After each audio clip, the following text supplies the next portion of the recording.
Damn.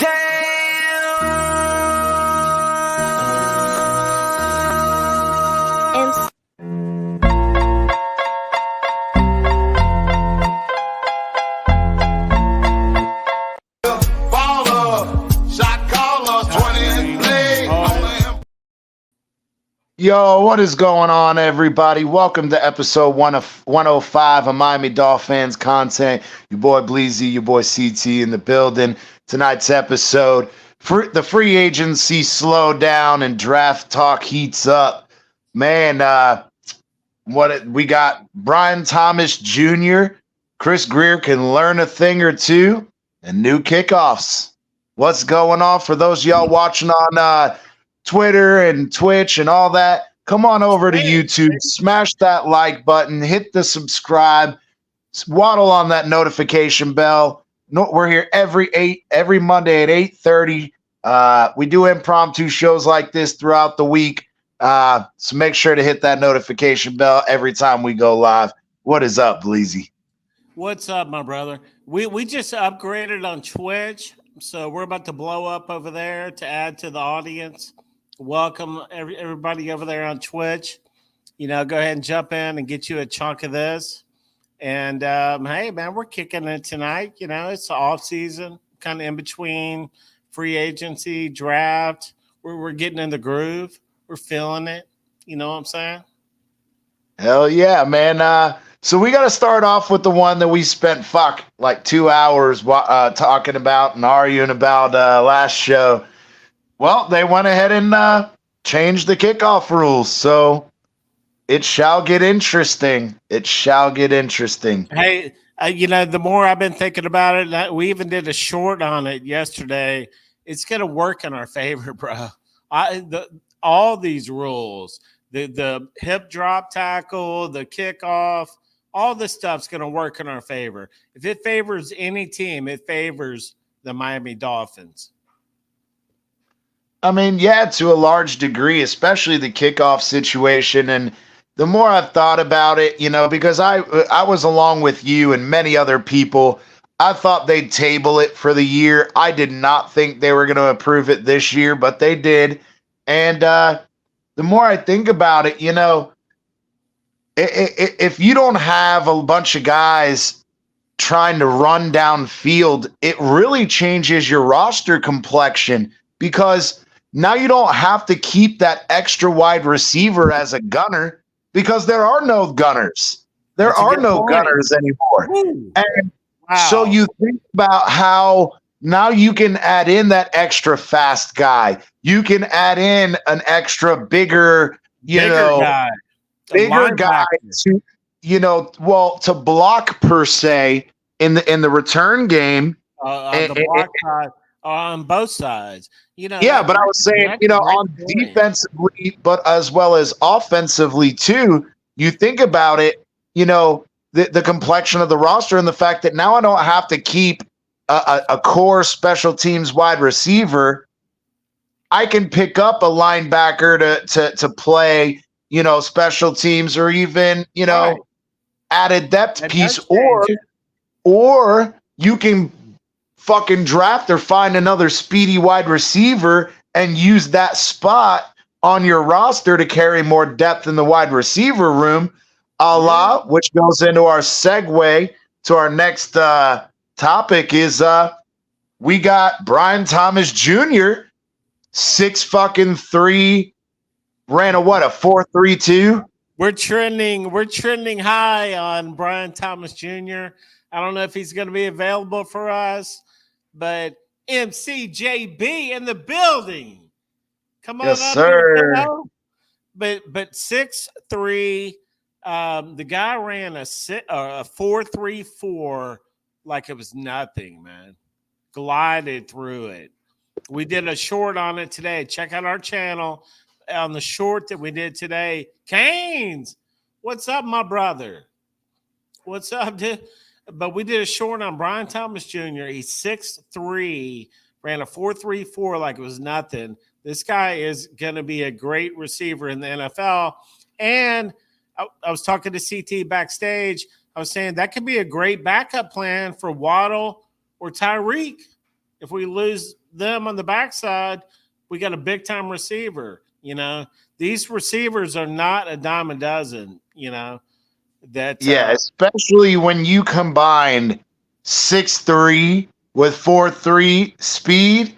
That's a really it's huge, interesting specimen because again, with that size, he should be able to, you might have to teach him up and, coach him up in the blocking department, but with the size and the speed, that's a pretty deadly combination. And again, that's something we've talked about. We have all this speed, but we don't really have a tall possession type receiver. And with this kind of guy, you get the best of both worlds. And where you again, you get the insurance plan on the backside. Absolutely. And this is allowed by, like I said, the changes to the kickoff rules let you shape your roster a little bit differently. You don't need that extra spot for that gunner. You don't need the extra spot for this guy or that guy. And it really comes down to, you can add 2 more talented players instead of keeping 2 special, sole special team guys. And it really does allow you to add an extra, guy who maybe has some a little bit more ability to become something down the road. What is going on, Irvin, in the building? Oh, he's got that all-seeing eye. But that's a great point. That's something I hadn't even thought about as far as how you're going to stack up your special teams on kickoffs now. Now that they're lining up 5 yards apart, you don't really need gunners. I'm thinking I would want all linebackers. Who knows what up there? Linebackers and linemen, in all honesty. Yeah, right. You want the bigger guys who can block, and then you get a guy like Achane, like we talked a little bit on Monday night about, we know how elusive Achane is in the open field. Fuck, you put him in. You put him on a kickoff like that where you could set up blocks and shit. Like, I think it's going to get pretty fucking interesting for Miami as far as I'm concerned. I really like it. I mean, hey, if it adds something to the game and it makes kickoffs a little bit less boring, but public service announcement, you guys are going to have to learn, especially you older guys, to fucking take a piss a little bit quicker because you're not going to want to miss the kickoffs. Yeah. And, entertainment value. I think that could be another reason. Did I hear where they said it's like a 1-year deal? Did you hear that? They implemented it for 1 year. They're going to vote again next year whether to keep it or change it again. Yeah, definitely. And they did the same thing, if you remember, when they changed the rule about defensive pass interference and you being able to challenge it. They implemented that rule on a 1-year basis, and they said we'll revisit it next offseason, see if we need to tweak it. Now, granted, they decided to throw it out completely, but I completely understand the concept and why you would do that, because if it doesn't turn out well, you always have the ability to just go back to what you were doing before. They're experimenting with it, and see if it works for them. And so, hell yeah. And Irvin, like Irvin said, he said, I like the XFL concept of kickoffs. I mean, I do to a degree, but I also think that either it's going to vastly improve the entertainment or it's going to do the exact opposite. So we'll see, man. Yeah, definitely. I've watched a few of the kickoffs and stuff. I went on YouTube and looked up some of the XFL games just to kind of see how the kickoffs work. And I mean, I like it. Like I said, I mean, it's either going to be super exciting or it's just going to be another run play, but we'll see, man, for sure. No, we're about to see, and we've got the weapons to do something with it. For sure. Yeah, it'll be interesting to see in the preseason how teams come out the gate with this shit. I'd be very interested. It also makes you, or made me kind of wonder, do we want to risk Achane back there doing that? Is it, Well, in all honesty, though, I mean, the thing is given the amount of open field that's going to be there for him, without having to dodge guys that have got a fucking 40-yard fucking head start. Coming in, yeah. Coming in like a fucking heat-seeking missile, you know what I mean? So it's good. We're good. We're good with it. It's safer for A-Chain. To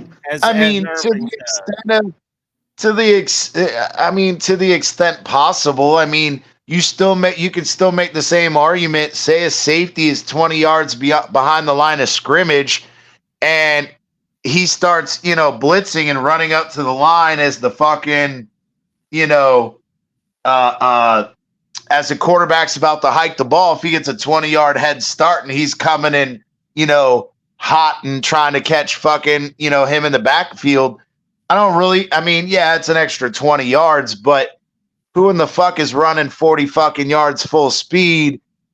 And, either way you can get injured. My point though is I'm not even considering the injury aspect of it. For me, it has nothing to do with that. It has to do with the spacing. The fact that you're still going to have open lanes. You're going to have the ability to find holes, which A-Chain is good at. So, yeah, the fact that he's fast and elusive, I really like that.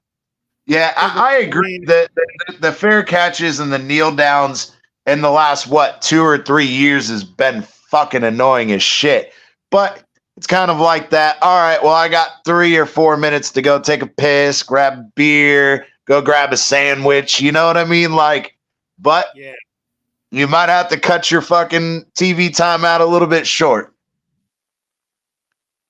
It's interesting. They're going to have the kicker still make the kick. I don't even know from 1 yard line. It's still the 35. It's the same exact place. But they're going to be lined up down the field 5 yards apart. That's crazy. But I would think as the kicker, he's going to be trying to put it in the corner, right? Wouldn't you? Wouldn't you? Well, yes. One side or the other? Well, yes and no, but that's where I think some of these rules need clarification, though, because so a touchback goes out to the 30-yard line instead of the 20. Now, here's the thing, though. So you would think, well, and if they kick it out of bounds, obviously, just like you did previously, you get it at the 40, right? But here's the thing. How does the NFL or even the XFL, for that matter, account for, say a kick is it's kicked up in the air and the guy's at like the 8-yard line, and instead of catching it, he could just move out of the way and let it bounce into the end zone and out of the end zone for a touchback. So how much of it really does change if the team's philosophy, because again, you can't fair catch it, but you can move out of the way and let the ball bounce through the end zone for a touchback anyway. So I don't know. It's going to be very interesting because I don't think they'd want to kick it to the corner, because then you have the possibility if it bounces and it goes out of bounds, they get it at the 40. Well, maybe not the corner, but angle it one way or the other, I would think. Well, yeah, for sure. I mean, you want to cut off, that side of the field, and the fact that and then you stack that side with your best tacklers or whatever.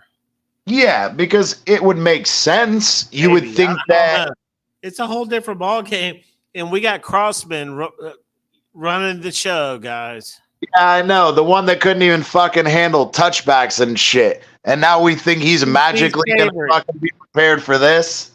CT loves him some Crossman. Yep. Cross shit, man. You're right. Fucking this freaking idiot. But anyway, yeah, man. Bring it on. We're cool with it. We don't have a problem with it. Bring it on.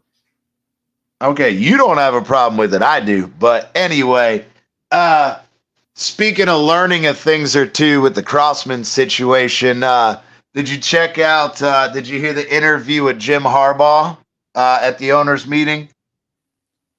A little bit about the offensive line. Yeah. So he was asked, essentially, look, you're coming in, you're going to be building a team the way you want to build it. What is, what are you going to be your top priorities? And he said, my offensive line is my number one priority.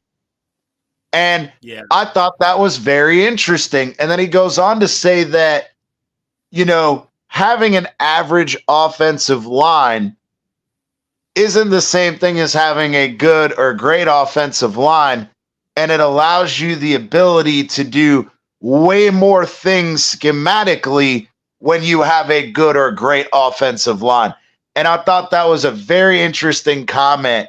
And it's something I think that Chris Grier should learn a fucking thing or two about.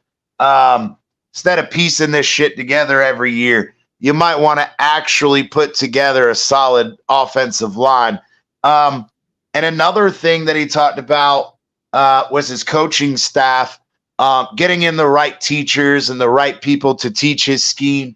And then the third one, and this is another lesson that Grier can learn, is he says that you have to learn how to balance having good starters, but also having good depth and using your cap space to the best of your ability. I thought that was another one that was almost like, are we talking about fucking Grier here? Because remember, we offered Jim Harbaugh the fucking coaching job multiple times while Chris Grier was the GM. And shit, we were reported to have signed him multiple times. And none of that came to fruition. Is he explaining why he never took the Dolphins job? Maybe because he thinks Chris Grier is a fucking idiot. You want to go down that rabbit hole? I already went down that rabbit hole. But he probably thinks Chris Grier is an idiot. Stephen Ross. Who else you want to throw in there? I mean, from my understanding, Jim Harbaugh loves Stephen Ross. They're like great fucking friends. I'm sure he does. Maybe if she does it, he's a Michigan fucking alumni. The dude fucking donated millions to the football program and shit. Like, of course he's gonna love him. He put millions in Harbaugh's pockets, probably. Oh, I'm sure. But irregardless, my whole thing is it kind of seems that Jim Harbaugh is the complete opposite ideology of Chris Grier. No, or at least either that or at the very least he's learned lessons from watching Chris Grier fuck up. I mean, one or the other. Take your pick. Okay, real quick, I watched an interview by whoever it was with Driscoll, the new offensive lineman we got from Philly. He's kind of a backup. He can play all five positions on the O-line. And I like that guy, man. He's got some savvy. They talked about his first step. He ranked in like the top 90th percentile as far as the first step off the block, And there you go. Yeah, he's a big guy, but I was really impressed, Footwork. Footwork. He's been working side by side with Kelsey for a few years, and that was a good pickup, man. I think a lot of Dolphins fans are sleeping on that guy, man. Yeah, and I mean, I won't get into that. I also heard something. I read an article somewhere about them talking about Brewer, the new center coming out of college, had a huge, crazy diet, gained 40 pounds of muscle between college and his first season in the NFL. And I'm like, okay, that's great. That was how long ago? You're 28 now. So, okay, good for you. I'm glad you did that. But how does that fucking affect now? What does that have to do with now? Yeah.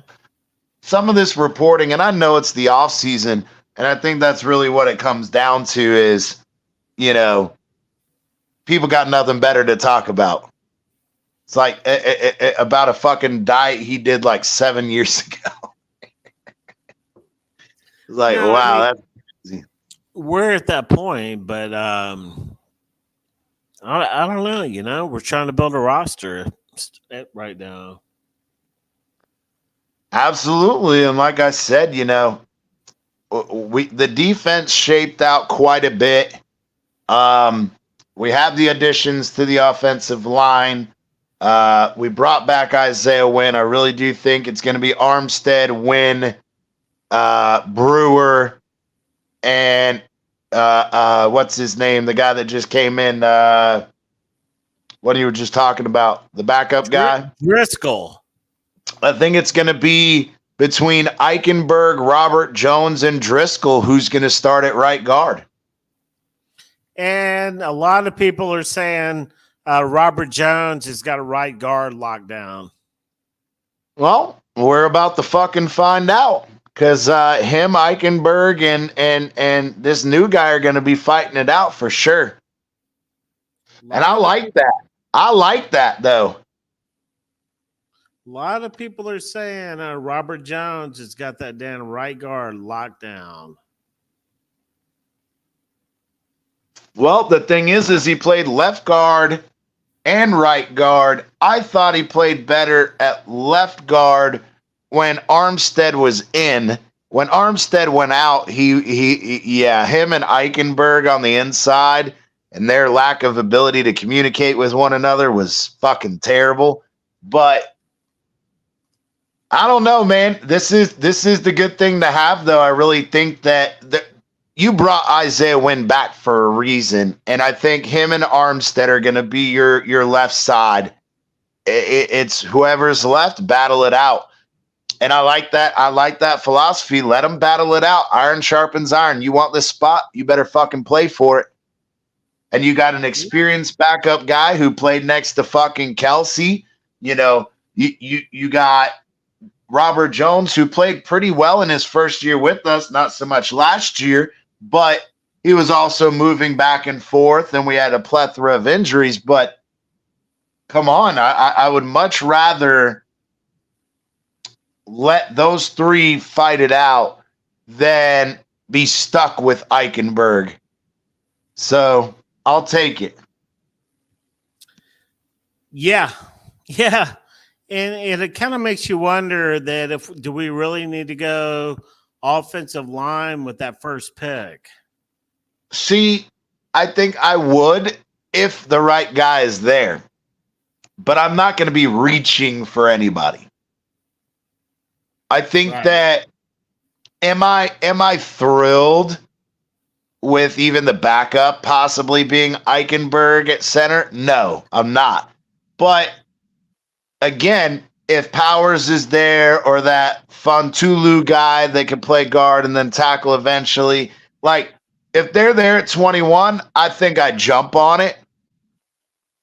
But if not, I'm not going to go and reach for someone just to draft that spot. I mean, It's the same thing with linebacker too, right? Like we thought we were going to have some serious needed inside linebacker. And we've addressed that. Now, again, am I ecstatic? Not necessarily. I still fucking, pissed off that we couldn't get Roquan Smith instead of fucking Bradley Chubb. But at the end of the day, that's over and done with. But it makes the need or the desire to overdraft or reach for someone, it makes it not necessary. We got two inside middle linebackers that could play. We got some of the inside guard guys. So now it's like, okay, we got the center and the backup guard and whatever, and we re-signed Isaiah Wynn. So now you're not forced into overdrafting at 21. You know what I mean? Right. I think it allows you to trade back if you want to. It gives you a little bit more flexibility, maybe pick up an extra couple picks in the mid rounds. But at least having these guys, some of these free agent signings, it allows you to not be pigeonholed into overdrafting. Well said. Well said. For sure. But yeah, man, what's going on? That Dolphins realtor, what's going on, brother? What's up, bro? So yeah, it really comes down to how, with the changes to the kickoff rules, you know, are you going to draft another speedy guy? Are you going to draft another offensive lineman for depth or future, development? Are you going to get a big, linebacker to try to help on kickoffs and, have some more depth at that middle linebacker, even outside linebacker spot until Bradley Chubb and Jalen Phillips get back? I think it opens up the draft strategy a lot more. Fuck, maybe we go actually get a running back early in the second and third round that, isn't going to get fucking off injured, a la Jeff Wilson Jr. or Mostert or fuck Achane and Chris Brooks. Fuck, all of them were injured last year at some point. Yeah. And Chris Greer kind of has an interesting strategy normally on draft day, seems like. You know what I mean? He goes after cornerbacks, receivers, what else? Edge. Yeah, and I think that again, we've talked about it. That Dolphins, what's going on? All is well, man. Hop on, brother. We dropped the link. What's up, bro? Give us your opinion on the off season. But yeah, it's as much as Greer says that he fucking drafts best player available. That's bullshit. Greer was always looking for, let me find the guy rough around the edges that I can turn into a superstar. And I think that again, that's the epitome of Greer. Greer he wants these flashy guys that, I can turn into but that's why you miss so often. That's why they end up being fucking busts. Instead of drafting guys that are never going to be a superstar, but that they're going to be solid fucking players on your team. And I think that's what was his saying? Hit for a double. In the first round, you want to hit for a double. Don't worry about a home run. Hit for exactly a solid double. Well, in first round, I could understand with the amount of talent that's out there, you would want to get one of these top level guys. But the problem is we're at pick 21. We're not in that position, right? Like when you're in the top 10, players. Yeah, you can go with players at 21. Oh, I agree, and I'm not saying that, so don't twist that. What I'm saying is in the top 10, you have you have the top 10 most talented guys. Okay, take your pick of the guys, right? Like, people wanted to fucking give Chris Greer a pat on the back for drafting Waddle. I'm like, look, he was one of the top 10 players of that draft, and you guys are acting like he found Waddle in the fucking third round. It's like, come on, let's not fucking go there. You know what I mean? Like, you expect that in the top 10, you're going to fucking pick a superstar. That's expected. It's when you're pick 21 that you're like, oh, well, I could still get me a superstar. Let me pick this guy. And then he ends up being a fucking bust. You know what I mean? Instead of going, all right, I'm at 21. There aren't many of the superstars of this draft left, but he could still be a great player, a solid player. Let me pick him. It's like Greer always wants to take a chance on the next superstar instead of drafting someone he knows is going to be solid and be productive for the team. Yeah. And then he tries to guise it by saying we draft best player available, which is bullshit. You reached for Austin Jackson. You reached for fucking the both of the linebackers and Tyndall and Cameron Good because they had a fucking major run on fucking linebackers. You got scared and you said, fuck it. Let me take a reach for these two guys, and look how that fucking turned out. Neither of them are producing for the fucking team. No. You look at, whether it was Noah, what was his name? Hunter Long, the one that we traded to the Chargers, or no, Kansas City when we got Tyreek. You know, you go use a second rounder on Hunter Long, going, oh yeah, I think he's going to be a superstar, and then he fucking ends up being a bust. What is going on, Cap for Life? Get your ass up here, brother. We dropped the link. The GOAT. But, yes, sir. But yeah, man, it comes down to why is it that Greer it's like you said, he's always trying to hit the home run, and it's like, yeah, well, people who hit home runs more often than not are striking out more than they're hitting home runs. So maybe you need to adjust that philosophy. And, you know, it's hard to guess because you got to look down the road. You got to look at what's going to happen in a year, 2 years. Jalen Waddle, Jalen Phillips, Holland. Do we need to go safety? You know, receiver. You got to think about down the road. You know, it's crazy like that. And so, yes, sir. The Dolphins realtor in the building. What's going on, brother? How are you? What's going on, everybody? Hey, can you hear me? yeah, Yes. bro. All right, sweet. What's up? Yeah, I was just let catching us up on know what how you guys you're were talking feeling, about. man. Say it again. Oh no, I was saying, just tell us what you're feeling, man. Oh, man. So, are we talking about the draft right now? Anything you want to go at? I mean, we've covered all the topics, brother. Whatever you want. But yeah, draft talks picking up. I guess my brain is going towards the draft right now until the end of April. But yeah, I mean, you know, it's hard to put a pin on like what Chris Greer actually wants. Because he doesn't really do the same thing. Like he's had good drafts where which one was it where we got Jalen Phillips, Jalen Waddle? Yep. See, but that's the thing is my question is that a great draft when you got a top 6 pick? You expect that pick to be a starter. And then with the Jalen Phillips, you pick him at 18, you're assuming that he's going to be a starter. It's not like, you know, how do I put it? It's almost like, okay, that's your job. You got 2 top 20 picks. You better fucking hit on both of them. But to act like it's some spectacular thing that he did, I kind of disagree with that sentiment. Well, no, I'm not saying that it's spectacular. I'm saying it's difficult to know what his pattern is because it seems like his pattern always shifts. Like when he overdrafted Austin Jackson, he's reaching for Liam Eichenberg and stuff moving up.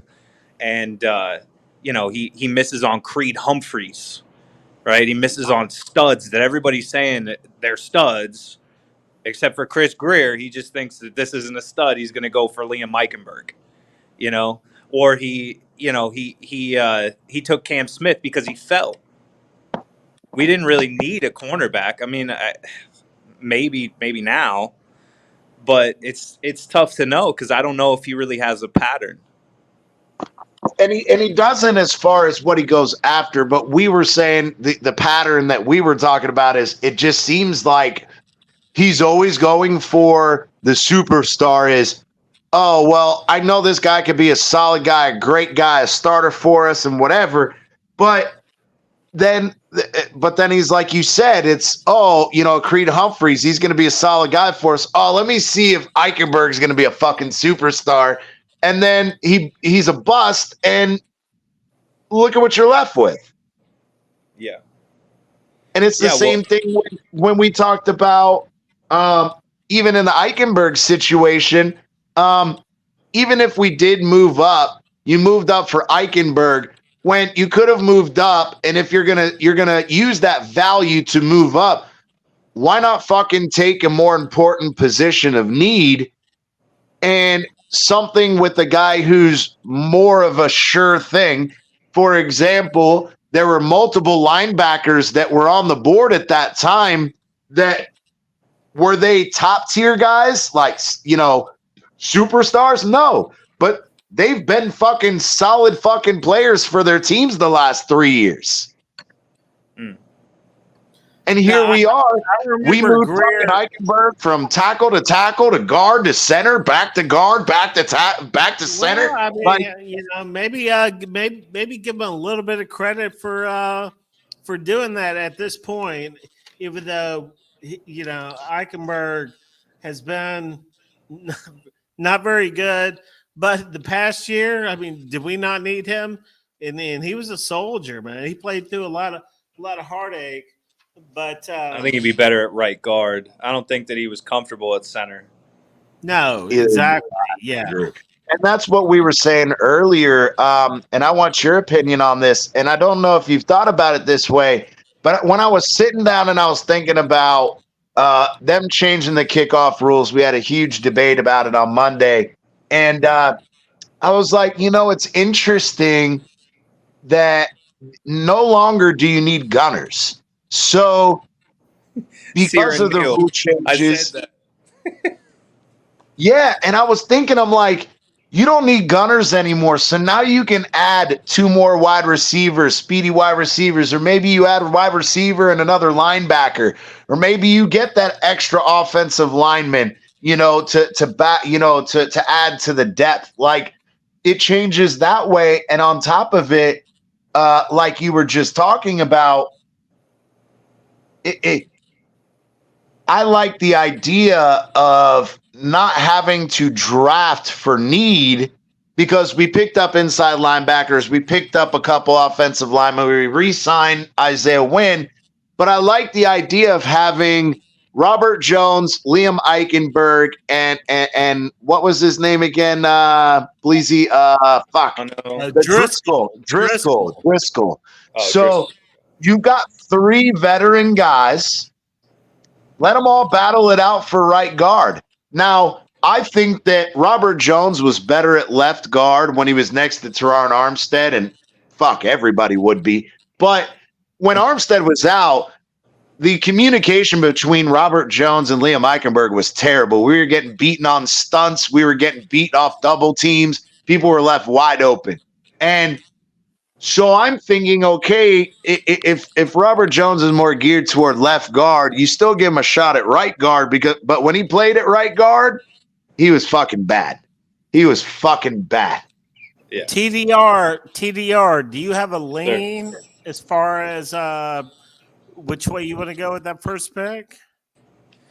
Yeah, so this is how I look at it. I'm not sure that Chris Greer is going to look at it this way, but I would like to go tackle. I would like to go Troy Fatanu or somebody good, or move back and get a Graham Barton.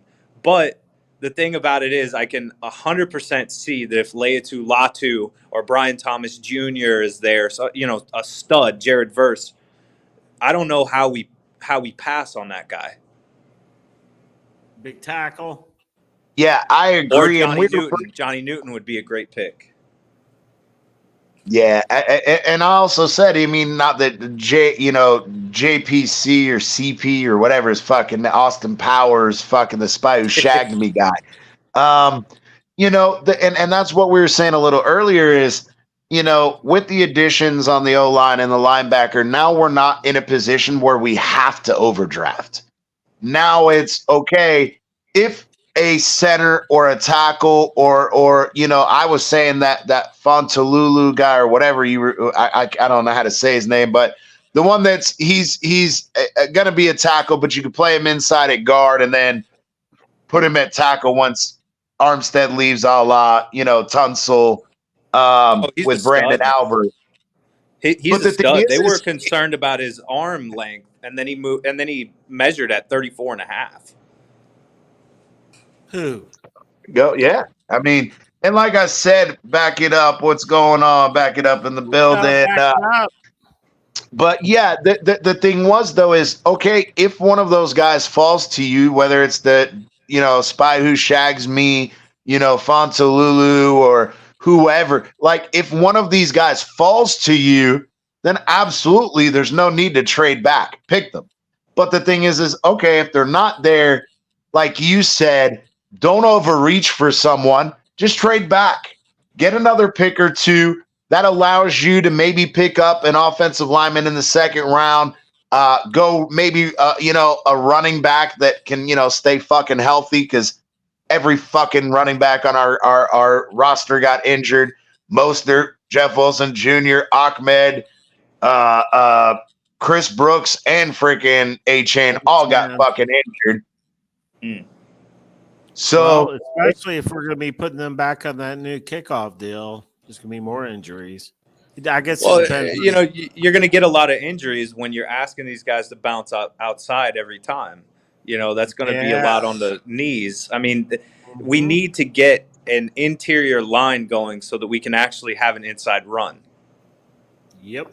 I agree, and that's something I wanted to bring. I brought up maybe, and I think it was probably before you came on. And I thought this was interesting. If you didn't catch the Jim Harbaugh interview at the owners' meeting, so he was asked again, "You're now requisitioned to fix a team, create a team in your own image, how you want it to be, or whatever." And they said, "So what do you think your top priorities are?" He goes out of his own fucking mouth, said, "My number one priority is my offensive line."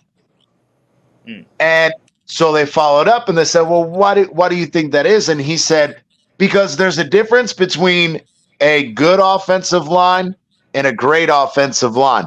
If you have an average offensive line, you're limited in the scheme you can employ.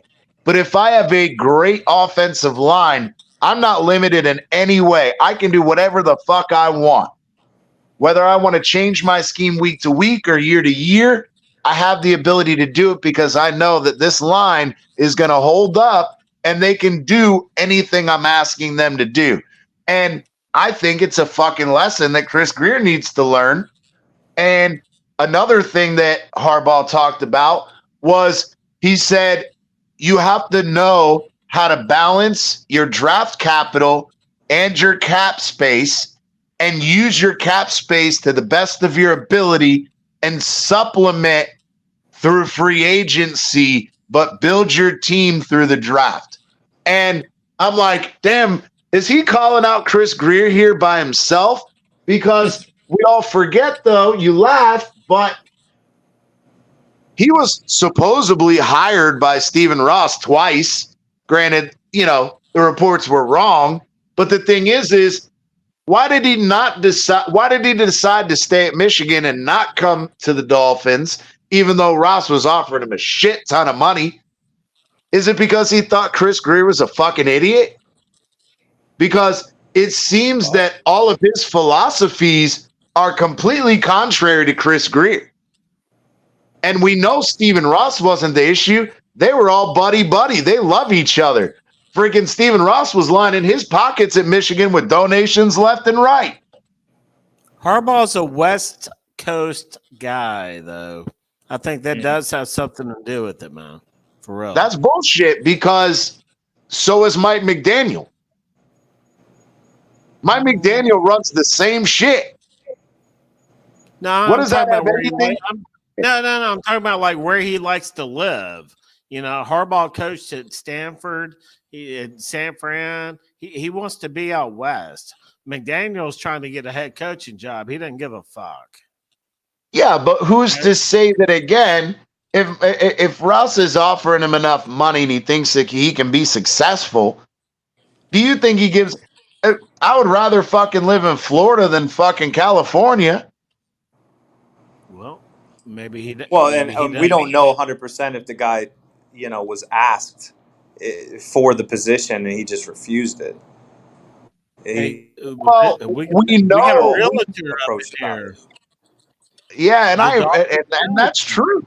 That's true, because we did hear reports that we obviously fucking Stephen Ross got in trouble for flying across the country and having dinner with them, and not that we got any picks taken away, by the way, which is a point I'm going to get out here in a second. But I mean, obviously we wined and dined him, and I don't see why would Ross go through all that trouble and not offer him something? Now, whether or not it was enough. Am I forgetting something? Was he actually in communications with him? Am I forgetting this? Yes. You don't remember Steven? They talked about Stephen Ross hopped on his private jet and went and had dinner with Jim Harbaugh. I don't know. I don't remember that. I don't That remember was it. when we supposedly were first going to hire him the first time. Then we had the rumor like time 2 years before later Mike too. McDaniel. Yeah, no, this was 6 years. It was prior to Flores. Remember that the reports came out that Stephen Ross flew his private plane to meet him and have dinner with him before he hired Flores, and reports were coming out. Oh yeah, the Dolphins hired Jim Harbaugh, and then like 2 days later, they were like, "Oh yeah, we were wrong. He's going back to Michigan." I know what you're talking about, but that's his alma mater. I know that he likes those guys, that he wants to, he did that with Tom Brady too. Alma mater, Michigan guy. But the thing that I was confused as to what you're talking about, because, McDaniel was already in place and Jim Harbaugh wasn't in play. So I was confused there. No, not during the Mike McDaniel. It was when we hired Flores. Yeah, it was that whole debacle when we hired Flores. Yeah, so now he's coming out and saying that he needs the offensive line. I'm sure that he knows that. He's got a great quarterback in Justin Herbert that's starting to see ghosts because of it. Yep. Mm-hmm. Absolutely. Have we welcomed the brother in the building? Amicus, welcome to the building. What up, fam? How you doing? Good. What's going on? We gotta ask Amicus what he thinks about the new kickoff rule. How do you think this is gonna go, Amicus? Well, I think that you're not going to see too many return touchdowns. I just don't understand how you get past the 20-yard line when there's just a wall of 225-pound men standing in your way. They don't even have to run at you anymore. Like, part of the advantage of a kickoff return is that you had a good enough distance where you could see where your blockers were. You could maneuver, and you could allow your speed to be a factor. That's been eliminated now. And I think that to a degree, the overall top speed, yes. But what it now does is it shifts to the quick, agile guys who, for us, like saying A-Chain, where in open space he has the ability to make moves. And yeah, I agree that it does take out the speed overall, like top speed aspect, because again, you still got to find a lane. And at the same time, though, it does make it interesting. And we were talking a little bit about it earlier, is how does the complexity change of, you don't need gunners anymore. So you put an extra, on defense, you add a couple linebackers. On offense, you use a couple linemen. You angle the kick on one side. You line up accordingly, players, right? It's going to be a little bit different, man. No doubt.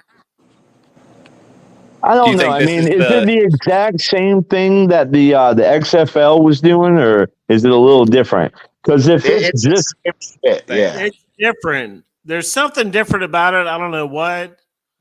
Maybe TDR. Because if it's the same thing, man, all I see is a giant fucking wall. Where, I mean, how do you get around it? I don't know. Same thing. Well, what's crazy is we have these running backs that are 4-3 guys now, and they can pop a hole, and you might start seeing some linemen over there opening holes for the. I mean, it might look like that, like a run play. That's almost. what I was trying to say, TDR, exactly. Out there. Because again, we know with the smaller, shiftier, agile backs that they can fucking hit a fucking tiny ass crease in an offensive line. But now you're talking about having guys spread out across the field kickoff style. Those fucking creases are going to be even bigger. It's only going to take one fucking shoot through a gap like that, and they're gone. You can't do the wedge. They said that you still cannot use the wedge. Yeah, I don't know. I'll have to go back and look at some XFL tape, which really, I mean, it's still going to be a little different because the athletes are better in the NFL, right? But Yeah. That's what I had to do, Amicus. I had to go on YouTube and I had to watch a few of the kickoffs from the XFL to fucking understand what it's supposed to be like. What'd you see? Like, was anybody breaking through in the XFL? What'd you see? They did have a few. The thing is a lot of them tend to, like Bleezy was saying, they tend to try to kick to one sideline, but they don't get it too close to the sideline because if it bounces out of bounds or bounces into the end zone, they get it at the 30 or the 40 respectively. Yeah. But even some of them, and I try to bring this up, I did see quite a few times in the XFL, there is no, it's illegal for you to do a fair catch, but what the receiver will do is act like they're going to catch it and then move out of the way, let it bounce in the end zone and get it at the 30. So you're still going to get fucking touchbacks. So it is what it is. But as far as the action was concerned, it seemed to be more of from they would spread out and you can't use the wedge, but what they would do is they try to angle block. So all the guys would try to block to the left and they try to have the receiver run to the right or the returner run to the right.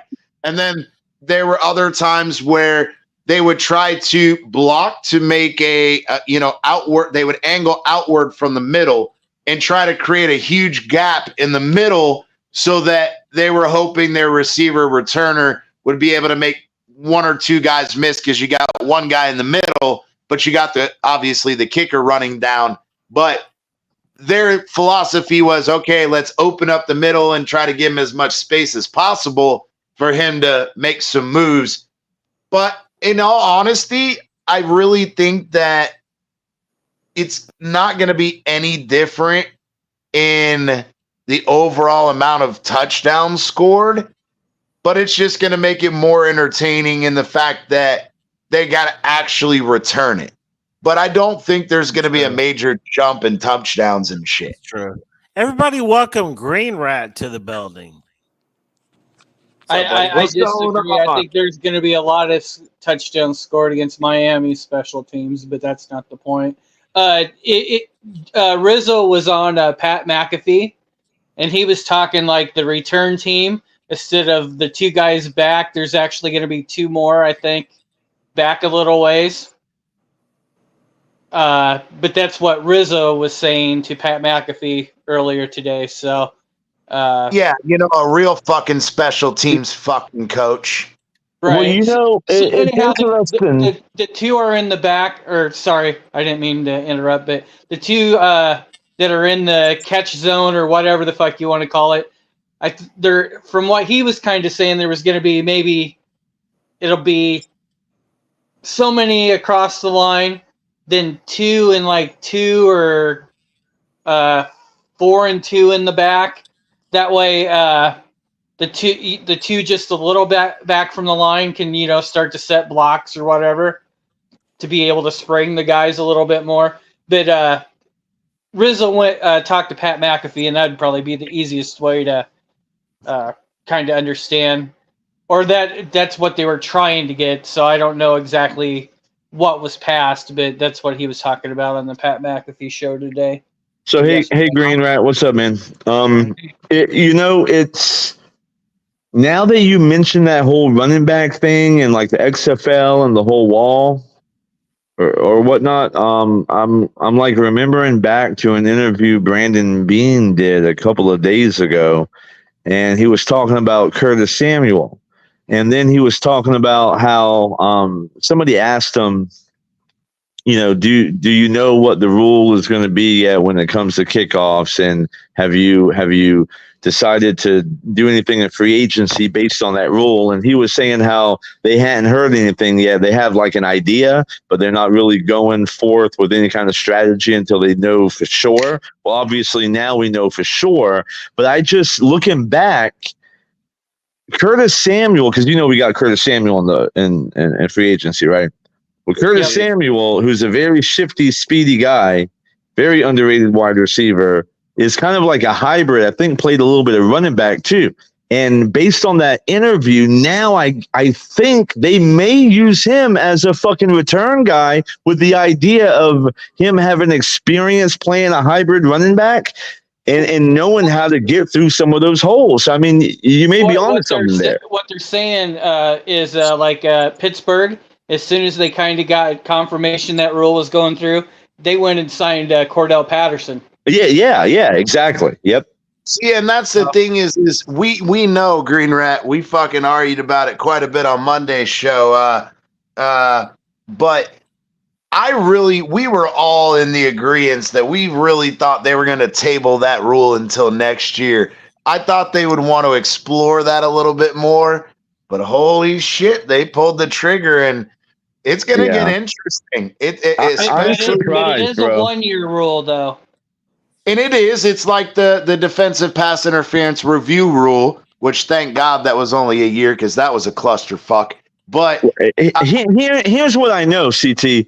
I know that like the protection of the players matters, but I know offense and entertainment matters more to the NFL. And so I am never going to be convinced that the owners agreed to this without some form of evidence, whether it's seeing it played out in the XFL. I don't watch the XFL, so I just don't know how it works as far as that rule. But the owners must have seen something that showed it could be more exciting to the fans.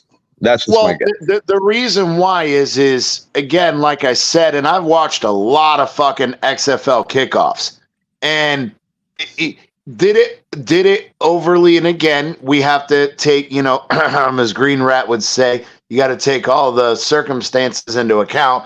You got lesser quality players in the XFL, but you also have different strategies. You have different things going on there. But I didn't see an exorbitant amount of kickoff returns for touchdowns there. The real reason I think the NFL wanted to do it is because it outlaws the fair catch. It means that you're going to get a return of some sort. Even if the return is only a 10-yard return, you still got a return. Yeah. And it forces people, like I made the joke earlier in the show, who use that kickoff as an extra minute break to piss or grab a beer or grab a fucking snack or grab a sandwich. That's a great lot of point. What you guys are asking, Rizzy or Rizzo or however you say it, they talked about the owners, kind of what do we get out of this? Is it going to be more scoring? Is it going to be this, that? And then he said something to the extent of one team's going to line up some bigger guys, so then maybe they would go with smaller guys on the return team to offset. And he goes, there's going to be a lot of games played on how each team sets everything up. Yeah, and I agree. And that's what I was saying earlier is that the fucking possibilities are fucking endless. One team might put a bunch of big guys out there, the other one could go all small fuckers. You're going to have levels. You're going to have a wall of bigger dudes at the front, right? Just to create a barrier. This is what I would do. And then you'll have your more hybrid speedster guys that can cut corners and run motherfuckers down on the second level. Yeah, it's going to be different. And I like the idea because it makes it... Go ahead, CDR. My bad. Sorry. I think that it's going to be like the tush push. In a year, everybody's going to be screaming to get rid of it. Oh, wow. But, I think somebody's going to get really good at it, and they're going to fuck the league up. Oh, that's a good point. They're be screaming. Yeah, but it won't be the Eagles this time. On the field very much, too. It'll be the Bills with fucking Curtis Samuel, and everyone's going to bitch and whine like a little fucking baby. We don't have a speedster running back, the fucking Debo of the AFC East. Yeah. Or Xavier. Crying, whining little baby bitch, acting out like an adolescent girl who whines on Twitter. Hey, buck up and grow the fuck up, you crying, whining little baby bitch. Oh my God. How Anyway, that was the perfect fucking setup. But the man, the myth, the legend, my boy, fucking Ennis is in the building. It has been forever. Ennis. Ennis, what the fuck you been at, brother? Hey, TDR, I want to get back to you, bro. That was a great point. I totally agree with you. I do too, but when Amicus wanted to start the baby bitch shit, I definitely had to fucking throw on. We got Ennis in the building, man. I hadn't talked to my boy Ennis in freaking about 4 years. What's up, bro? Did he go on? Did he come in 2? OG. Ennis, you there, brother? Muted. I think he's muted. Ennis is muted on 1, but then OG came in. I think that's Ennis too. Ennis, you there, brother? I don't know. Anyway, all right. But hold on. TDR, what was your point? Because I totally had a thought I wanted to say. Yeah, I mean, my point is that it's just a different level of competition, and when you get NFL minds together, there's going to be somebody that puts something together that is just unstoppable, and they're going to have the right personnel, and then people are going to be crying at the end of the year. Teams are going to figure out little niches and ways to beat it. It's going to get crazy. Ennis. My bad. Can you hear me? Yeah. What's going on, brother? Well, you can't hip tackle anymore either. That might play a big role into how that setup is. Yeah, we're going to get into that. But go ahead, Ennis. I appreciate the invite. How's everybody doing? Doing good, man. Doing good. How you doing? I've just been taking a mental break, during the off season. Yeah, that's good. Hell yeah. After what they did to us, Ennis, we all needed that fucking break. Yeah. You mean losing the AFC East in the final 4 weeks? I get it. Yep. Yeah. Just like, when you quit on your team 3 games in. Stop it. He's trying to take a mental break, man. Relax. Oh, my bad. You good? It's time to bring it back up the drive. I've been in spaces here more recently. I haven't been on YouTube that much, but my thing is, sometimes I said it 2 years ago. When you change coaches as much as we did, there's going to be some changeover, and I wish they would have just did it last year. But maybe it was meant to do it at this time, so I'm just going to wait and see. That's my philosophy is here. Don't get too high, don't get too low as far as expectations. Just wait and see, and then ride with the wave. Yeah, I agree, but hold on. I got to ask you for some specifics there, Ennis, though. You said changing over the coach as in the DC? When we changed to McDaniel, we don't know. We don't. A lot of people, not saying y'all, a lot of people don't understand the responsibility we put on him to take a team that we loved or whatever and not change too much and expected him to win. Like he could have just said, "No, I want my guys from the gate," because you know what I'm saying. Most coaches get a chance to reshape their team from the gate. He was willing to work with what we had and add his pieces as he went along. He was strapped with picks, like he was handicapped with picks because of previous mess ups or whatever you want to say, good picks, whatever doesn't matter. He was handicapped. So that's why I said if we did it to a year or two ago, I wouldn't have been mad. Because once you change the head coach, you can't be mad if he changes what he sees in the building. You see what I'm saying? Because nobody wants a job and people are telling you who you got to work with, especially if you are responsible when end results comes down. You know what I'm saying? I agree, because we all know that Josh Boyer was absolutely forced upon Mike McDaniel. Right. Everybody welcome Webhead to the building. Fucking Spidey in the bitch. So I'm just hoping this year that he's getting these guys, and it's a good transition for him, for us especially. But I'm rooting for him because it's all the pressure's on him because we want to win so bad, and we've been without winning. That if we don't, we're going to take it out on him, and I just don't think that's fair. The way he came in, Flores got to break it down, and everybody loved him for how he turned it around. But we didn't give this guy a chance to break it down and turn it around. He's doing it on the fly. Ennis, you're right. Ennis, me and you have always been on point as far as how we think, dude, as far as these Dolphins, man. Because I'm the same way. McDaniel is young. He's young and dumb. You know, they kept asking him about what are you going to do to improve, and he was like, "Well, I'm going to build on my experience." He kept falling back on like, "Well, I'm going to build on what I've learned the past couple of years." And this and that, you know, that's where we're at, man. You know, you can't fire that guy. You're going to fire a much better coach than you hired, is what's going to happen if you do that. You got to stick with them, bro. I agree. I'm one last thing. I'm sorry. I respect his honesty.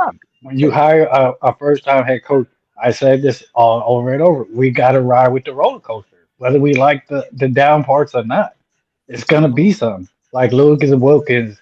Like I knew this was coming. I said he should have been gone last year because I know it's going to get worse. The longer he stayed, it was going to be harder to get off of him. But I seen the writing on the wall.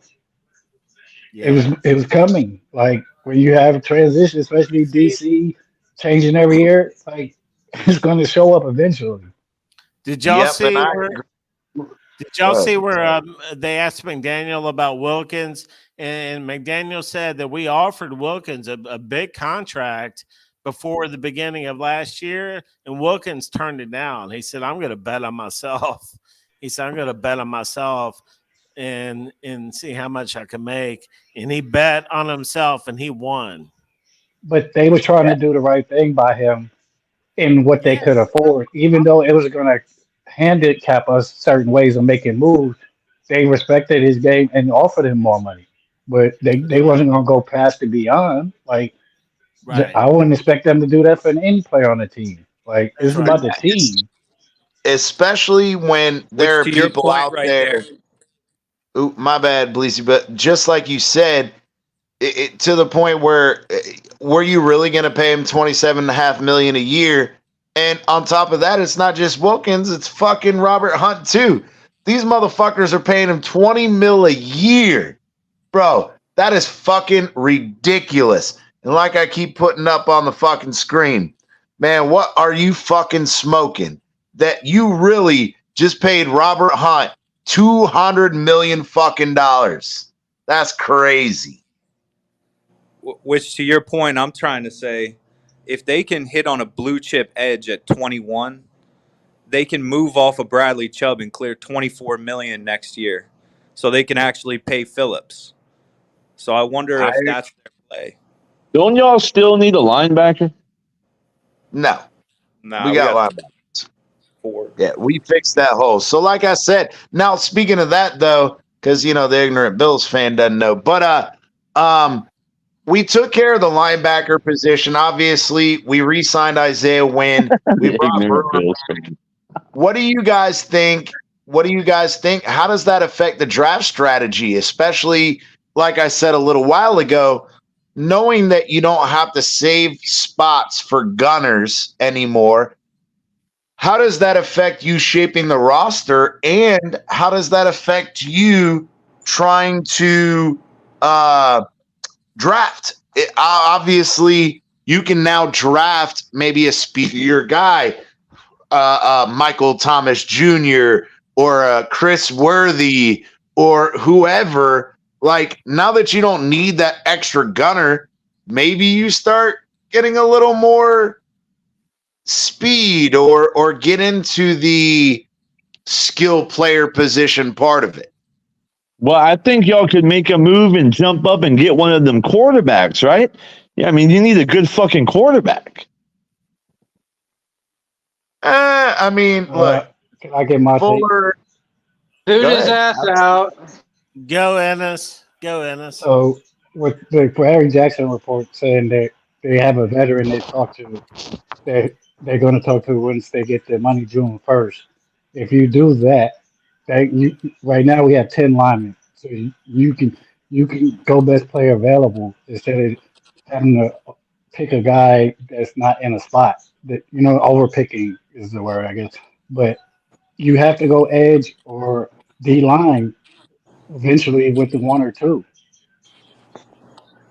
That's like you said, or wide receiver number three if you don't sign OBJ. Like cornerback, like we have Fuller. Like I don't see why we trading up for a corner. Like where is that coming from? Yeah, Like I agree. And that's where I was trying to say though is I love TDR. TDR brought up a great point earlier. Obviously, the re-signing of Isaiah Wynn is great. The competition, you got Brewer at center. The competition of Robert Jones, Eichenberg, and Driscoll for the right guard spot. Maybe again, we know Armstead is out the door next year.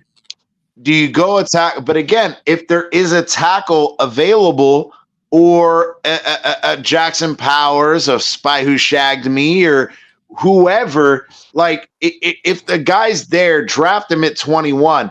But now we're not forced to reach for a player because we addressed the linebacker position. We addressed offensive line to a degree. So you're not desperate. Now, if there's a guy there that could fucking help you now and in the future, draft him. If not, trade back, get a couple picks, and get solid players. Because I want everybody to, well, except Amicus, but Amicus can answer too. But we were arguing a little earlier about trying to find a pattern of Chris Greer in drafting. And it's very hard player-wise to find a pattern, but ideological wise, the pattern is clear. The pattern is clear. Chris Greer likes to find the superstars, even if it means giving up the opportunity to get a solid player.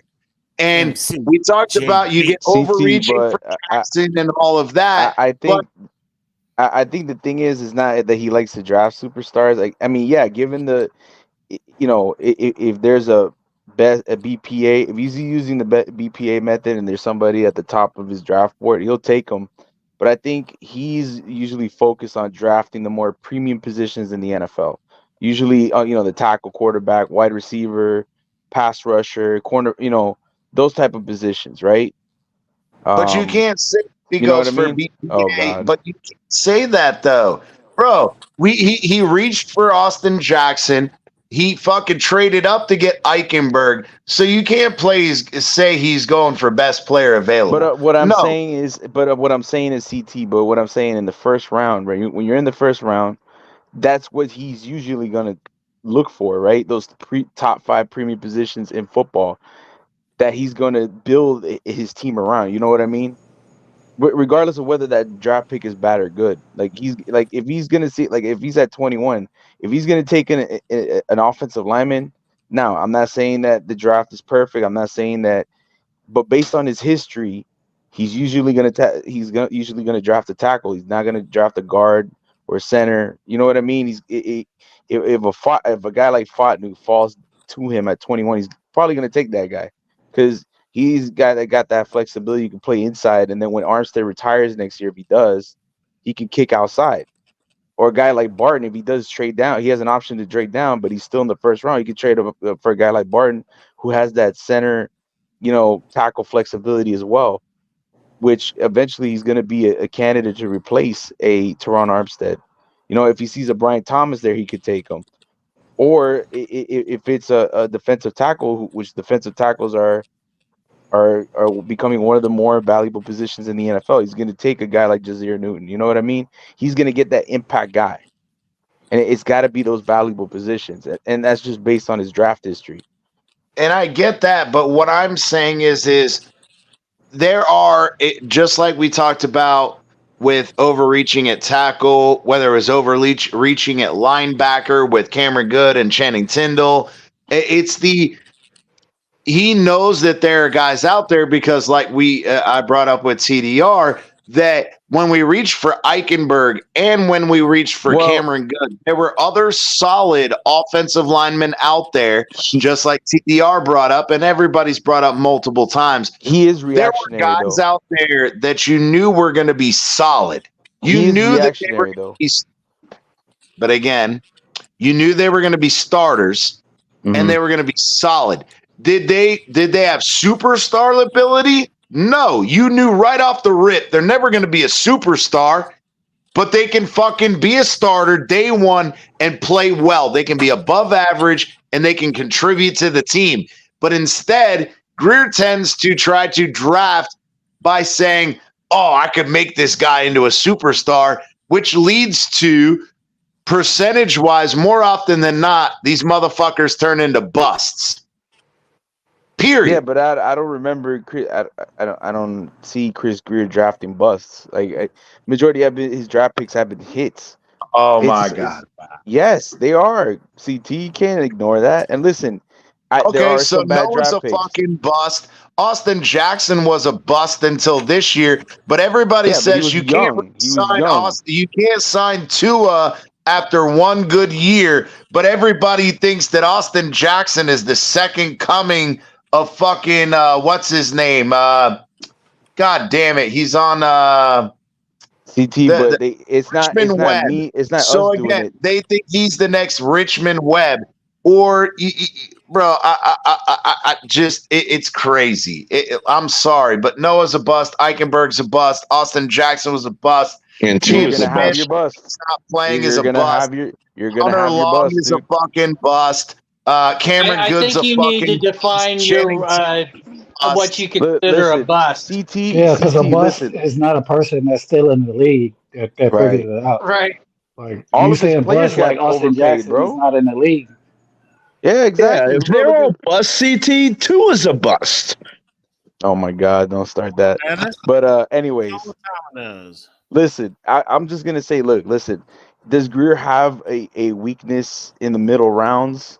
Yes, he does. There are some players that he's drafted that haven't worked out, right?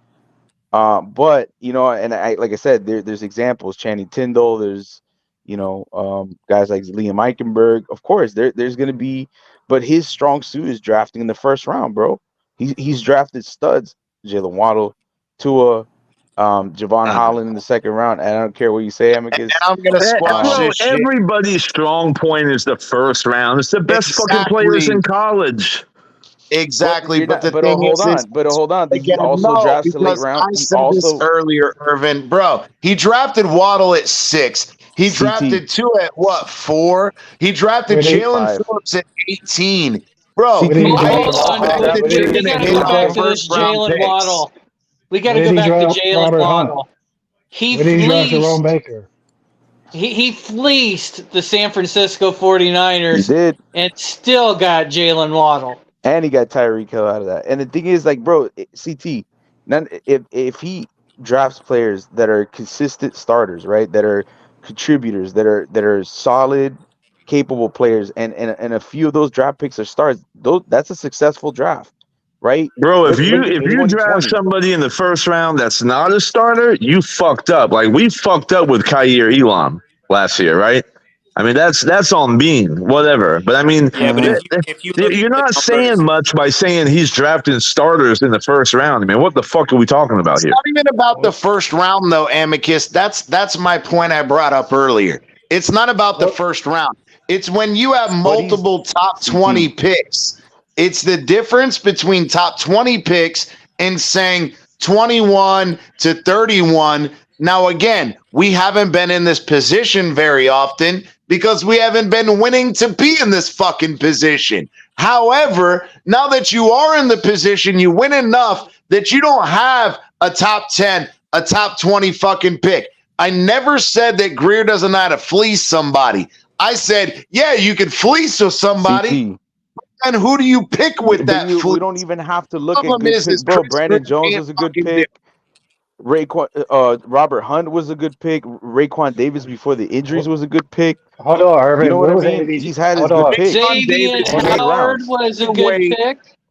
Raekwon Davis came in overweight every fucking offseason. Stop it. Stop it. Hold on. Where was AVG picked at? Oh. 5th round, I think. So... But again, now, Ennis, the question is it the ability to develop talent, or is it the ability to recognize and draft the talent? My question is So just as many guys as there is an AVG who spent 3 years as a backup, okay?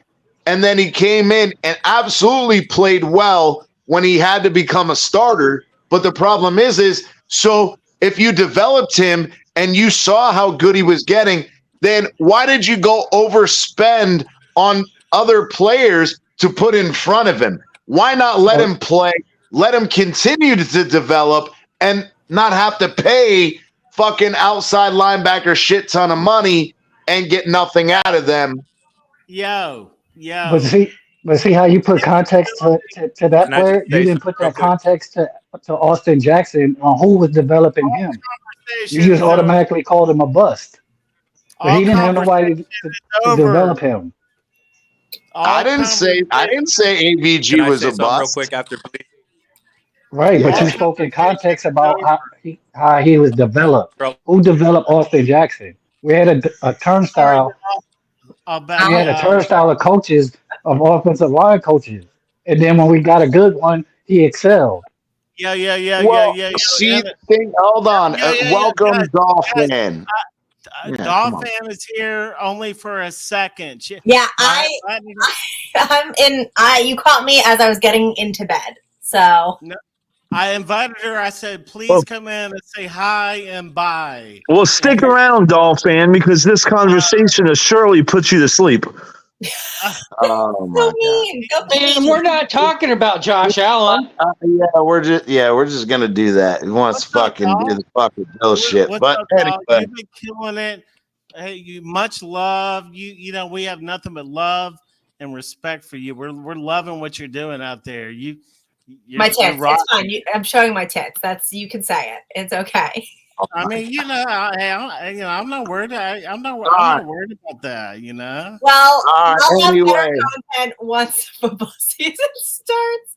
Yeah. All right. So let's get back to football. Yeah. No. She's good, man. She's just coming here to say hi. I'm going to bed now, but Finn's up, and I wish you all the best. Hey, thank you. We so appreciate much. it, Dolphin. For real, Dolphin. Appreciate it. No, I agree, but I understand what you're trying to say. And my thing is it's not about the development as far as developing players with Austin Jackson. We've had the argument on multiple occasions. Austin Jackson needed someone who could take him to a physical technique standpoint where Austin Jackson's number one issue was when he gets beat, because more often than not, he would take a false step one way or the other and get beat. And then he panics. And instead of using his athleticism to get back in position, he panics and he holds. And we've had that conversation on numerous occasions, Ennis. I think that it was finally about not a development physically of Austin Jackson, but mentally. Because I said, physically, Austin Jackson has all the fucking tools. CT, but listen. About wait. CT, but listen. We all know that he was not in a proper scheme under Brian Flores, right? That power gap inside zone scheme. He got into a proper scheme that fit his skill set with Mike McDaniel and Frank Smith in the outside zone, wide zone. And you've seen it, bro, even in training camp, right? And OG's been there in training camp. Him and his boys, they witnessed him in his growth. Even I went to training camp and I saw his growth, his confidence growing. When he got drafted in 2020, bro, he was 20 years old, dude. He was underdeveloped. Now he's grown into his strength, body, bro. And when he got into the scheme, he showed promise, especially in the first game against the Patriots until injuries. He got the injury bug. He barely played in 2022, but in 2023, dude, he played at a Pro Bowl level before he sustained the injury to I think his shoulder or something like that. I'm not really sure what he got hurt, but in 2023 he was our most consistent offensive lineman. So I don't necessarily agree with that. Okay. And remember, he didn't always play right tackle. He played left guard. Remember, he went to Armstead's camps, and he also went to a psychiatrist too to help him. Yeah, bro. It's like that's what I was just trying to say. Right there, Green Rat's answer right there. And I've said all along, it's never a physical issue with Austin Jackson. It is a mental thing. It is something about the panicking. It's something about the fight or flight response. His ability to he's a say, young player, okay, bro. I took the wrong step. And I never said he wasn't. All I'm trying to say is he took the mental development is what he needed, not the physical. Okay, I hear you. I hear you. But And my thing was, though, go ahead. No, I was just going to say that I think you guys are both right. I think that Austin Jackson did need to mentally get over a hump, but there is something very real about man strength. These, especially with the trenches. Yep. He definitely came to his body last year, you know? Right. No, and TDR. I agree to a large So extent. what you're saying is the especially physical, but he does now. And that's not the only thing. I understand. TDR, like, Hold on, real quick, Irvin. Oh, my and bad. I understand. You cut off What a I little was bit. saying is, say it again. Oh. No, you cut off a little bit, but you're good. Go ahead. No, I was just saying, and I completely agree. And you know, for those that know my specialty, I absolutely agree. But my thing was, it's not about him developing the man. It was the athleticism and the strength and the physical aspects were always there with Austin Jackson. I wasn't worried about the development of the physical shit. My concern was his mental development. And I've said that numerous fucking times. He has all the fucking physical traits. You can get him into a fucking NFL body. You can teach him recovery, nutrition, and all that, which is what he said that he really focused on, which is a good thing. And to Green Rat's point, fuck you. If Raekwon Davis would take a fucking page out of Austin Jackson's book, he wouldn't show up 50 fucking pounds overweight every fucking offseason. But like, So, I think you got to combine also, like, CT real quick. I'm sorry to interrupt, but sorry to cut you off. But Chris, I think it was Chris Kaufman from 3 yards per carry. He had a data set for PFF of how difficult it is for offensive linemen to adjust to the NFL, to translate from college to the pros in their first few years, especially as rookies. And you see all the different rookie classes, right, from all the years, right? And all these rookie classes, they showed a dip from like the past 20 years in their performance and how the rookies are struggling to accommodate to the NFL level. And their performances have been, they haven't been great, right? Their PFF grades, the pressures that they allow, you know what I mean? Their pass block win rate, their run block win rate. It's not a solely physical thing. It's not a solely physical thing. It's a right. So my point is, there are different players from all over the league. This is not an Austin Jackson problem. There's a lot of players, young players around the league that go through the same situation. Now, some guys are studs in their first years, and that's fine. But there are guys that take time to develop. And Austin Jackson has been trending upward the past 4 years. Maybe he's not the all-pro left tackle that we thought, maybe guys like, I don't know who, maybe like Jake Long, for example, right? Or guys like that. But he's gotten consistently better. And now he's in the right scheme. He's got the right coaching. He actually has coaches that know offensive line, Butch Berry, Frank Smith, Mike McDaniel, that have a scheme, that they know a scheme that is perfect for his traits, for his skill set. And look, and of course, working with Armstead, coaching him up every day has gotten him to the player that is now a $37 million player. And that, when it comes to Chris Greer's, that's a success. That's a successful draft pick. But the thing, is it or is it not? Because if you drafted him in a scheme that he's not going to work and try to make it work, and then you have to switch coaches, and then offensive line coaches. You could take Tua into that example. Didn't Tua struggle in his first 2 years under Brian Flores? And I agree, and that's what I'm saying. Is that on Chris Greer for drafting players that don't fit the scheme? He's still struggling. Nah. I just think that again, I agree with you and every point you made. I love Austin Jackson, and I told you guys, you can go back on all the other fucking shows. I love Didn't you lead Austin the Jackson. NFL in turnovers? Jesus Christ. Say it again. No, I was just talking coming from the quarterback that led the league in turnovers and bad throw percentage and all that stuff. Get the fuck out of here. Go ahead, CT. Yeah, no, I mean, look, I think I know you're not talking about Josh plays. Allen. So Yes. yeah, let me Yes, just we stop. all know you love Yeah, Josh Allen. no, because whatever you just said has nothing to do with Josh Allen. The turnover part, yeah, but the bad throws, what the fuck are you talking And about? fumbles. And Oh all my that. God. That's called turnovers. Yeah, That's what he's the always fuck- turned over the ball. He's We're the most rolling. electric player in football. I mean, it's going to happen. Oh God. And how All many right, Super so- Bowls does Patrick Mahomes have?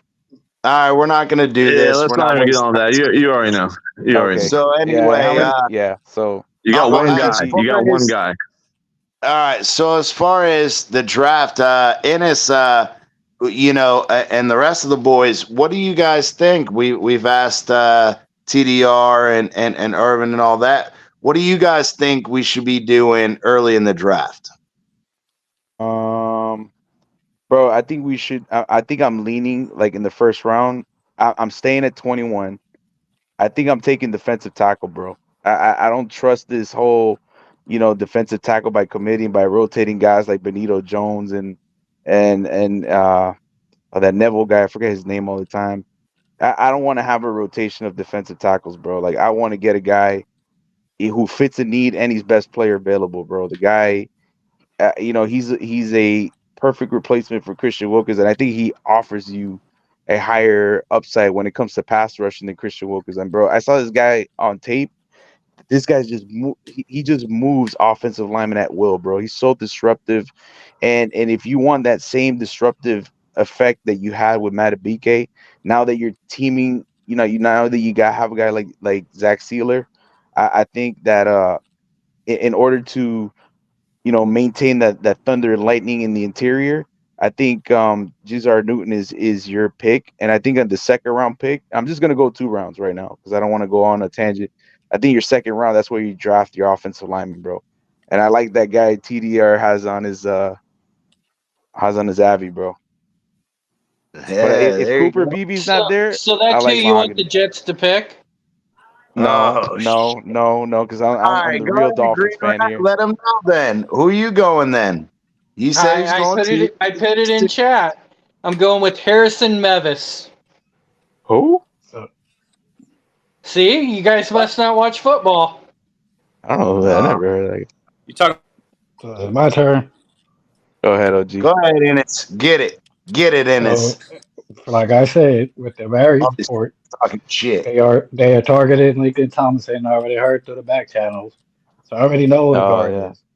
So I'm going either right Thomason Jr. from LSU or Chop Robertson.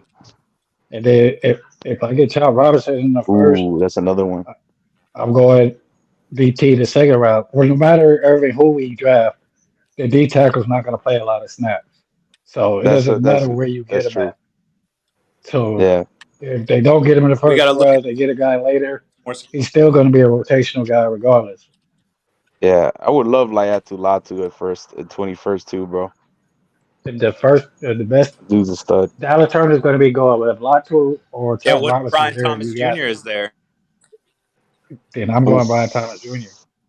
Oh, what about if Powers is there? You taking Powers? I'm not taking a center that played only 800 snaps. JPJ. Nope. Like, what are we doing? Like, this guy's just. Well, I think that if we have a right guard issue, maybe you fucking move him to right guard. We don't have a right guard. They are targeting a veteran. They already talked to him. Oh, that's right. Yeah. I have to understand. Right.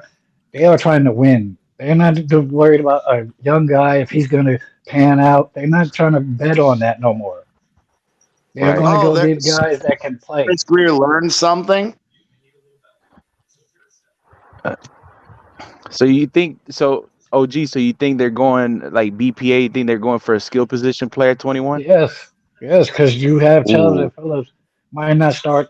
Phillips might be back first, but you still have Chubb, and you only have Shaq Barrett and Goody. Goody is hurt. You only have one guy, Shaq Barrett. You have to address that. So it is either the first or second. I know. Agree, So but if one of fucking them good. top guys is there, you have to get him. It's just do you Another. prioritize I don't think that we go or defense. We go defense tackle because.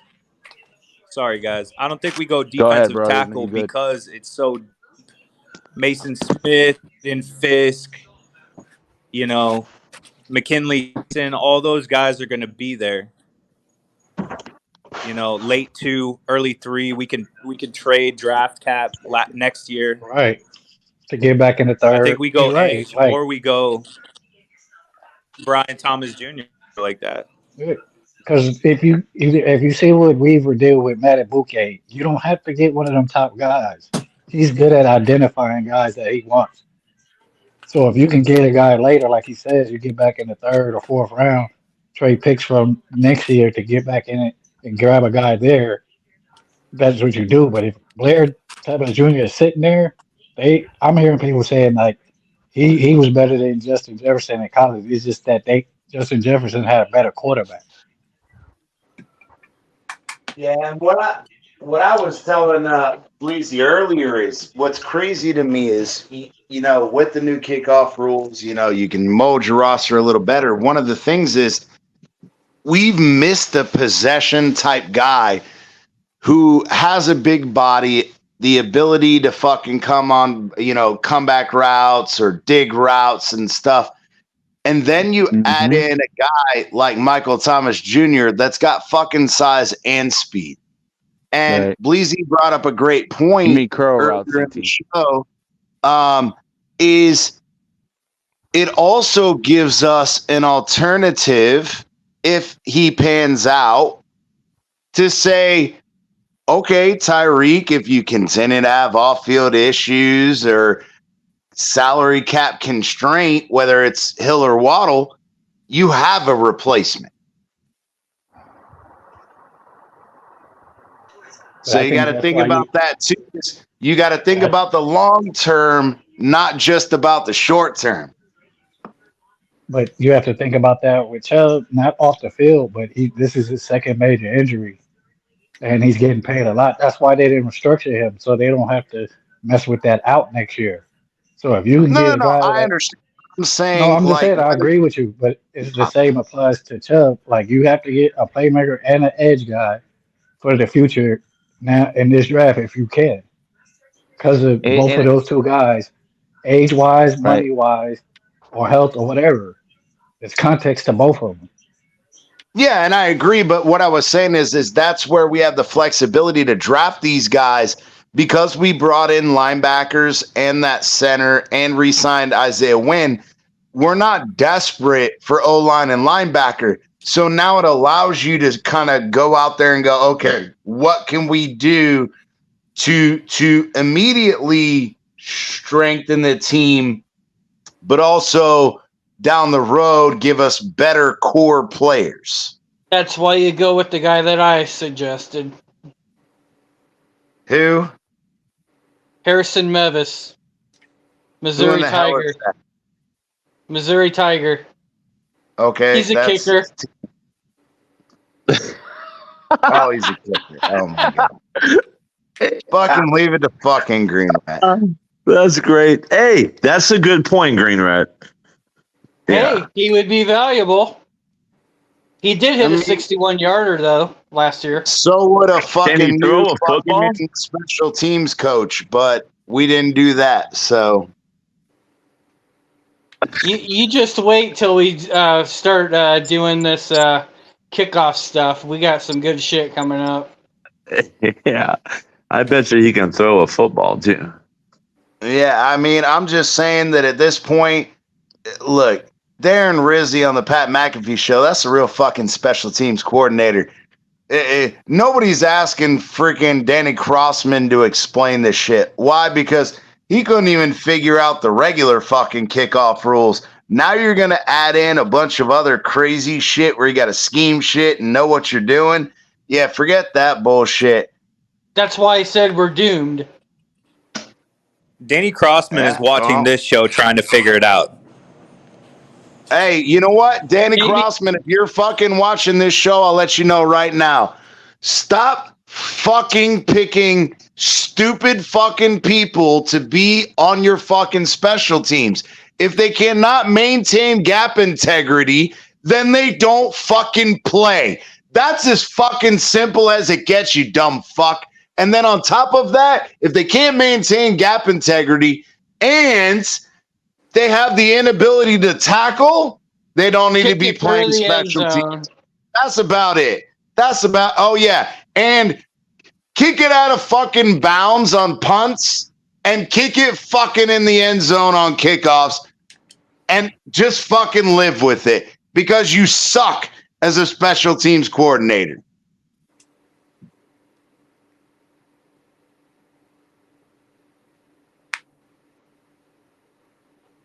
So what you're saying is you really like Crossman.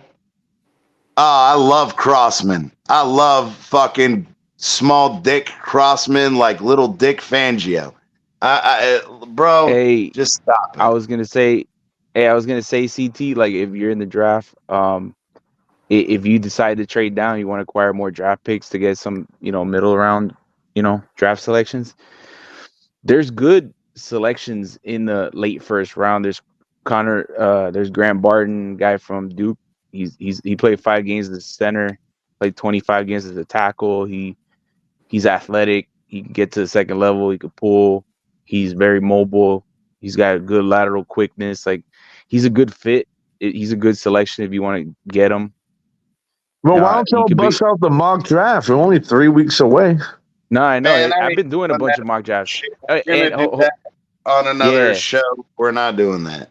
Hey, CT, so you can get Barton. There's another guy named. Yeah, there's another guy named. No, I know they're probably not going to do it, but I'm just giving you options. Like, there's another guy named Darius Robinson from Missouri. He kind of gives you that, like, edge outside linebacker / like, 3 technique, flexibility. He also could play you he could play you 5 tech. You can play 3 tech. He can play 7. Like, you can use him all over the defensive line. He's kind of like a tweener. He's got like a hybrid defensive tackle, defensive end. He's athletic. He's got a good motor. Like, he's pretty good against the didn't run. Didn't he just weigh in at 296? Yeah, 296. He's like what, 6'5", right? 296. Yeah, but he's a edge player, and I don't know if I want an edge player that heavy, but I understand the concept. And I said, I said earlier, he has the flexibility to move inside as well. Like, if you're playing 4-3, he could play that 3 technique. And I understand, but then we're in a Raekwon Davis situation all over again. Can he control? But you're not using him as a nose tackle. He's flexible. He's versatile. You can use him all over the defensive line. About the versatility, I'm saying if he's that heavy, are you going to be able to get him to come in, be on a diet, stay where he's supposed to be? Obviously, we had what you mean. That's what I'm getting at. That's up to the coaching staff. He's made pure muscle, staff. Man. Yeah, he's pure muscle. Yeah, bro, the dude is he's relentless. He's got a great motor. I'm telling you, bro, he's a menace off the edge. Like, the guy is really good. I'm just giving you options if you wanted to trade down, but I don't think that's a great option. But like Ennis said, though, I agree with Ennis, and we said this, last week on the show, and Ennis brings up a great point: is other than quarterback needy teams, who are you going to trade with in the first round later than you that you still get a first round and get something of value this year? If not, you're only getting in second or third fucking round picks, which, okay, if you give me enough of them, then it's worth it as far as the point scale or whatever. But if not, then you're worried about, okay, their offer is going to be, okay, we'll give you our first round next year. Well, obviously, we're not willing to wait till next year because we're in win now mode now. Right. So no, but I think that's CT, but that's where I think Christian Wilkins and Robert Hunt's compensatory picks come in, because you don't have to give up any draft picks if you want to get into this year's middle round, whether it's second or third. you could trade one of those compensatory picks because that team is going to get a top 100 pick. You know what I mean? You can't trade those picks. Not Oh, yet. you Cannot not yet. trade. Oh, you gotta wait till after the draft next year. Ah, damn, that's right. That's a good point, OG. You would have to I didn't trade know the that. picks Good point. that you have already for next year. Ah, okay. Yeah, the okay. only one. It doesn't matter what year it's in. You cannot trade compensatory picks at all. You cannot trade at all. But okay, so if you're gonna win now, would you be willing to move on from draft picks this year, from next year? I mean, without the compensatory picks. I would give a don't. third I for next definitely- year to get a third this year. Yeah, because bro, next year's draft is, you know, from what I hear, It's it's gonna be not gonna weaker. be a great draft, right? And I agree with that. But to what extent? Because we also know with Javon Holland, Waddle, Jalen Phillips, all of them coming up at the same time. You know, you got to start drafting. And I like Ennis's and TDR's comments about you got to think, and yours, Irvin, is you got to think about the future as well as, okay, we may have these guys now, but just like the Christian Wilkins and the Robert Hunt situation, maybe we don't have the money to keep all of these guys. So you have to have an answer down the road. But you have 3 threes next year, so get rid of one. It's not really crippling you. Yeah, that's Yeah, true. yeah. The non-compensatory pick, absolutely, you can give up that third.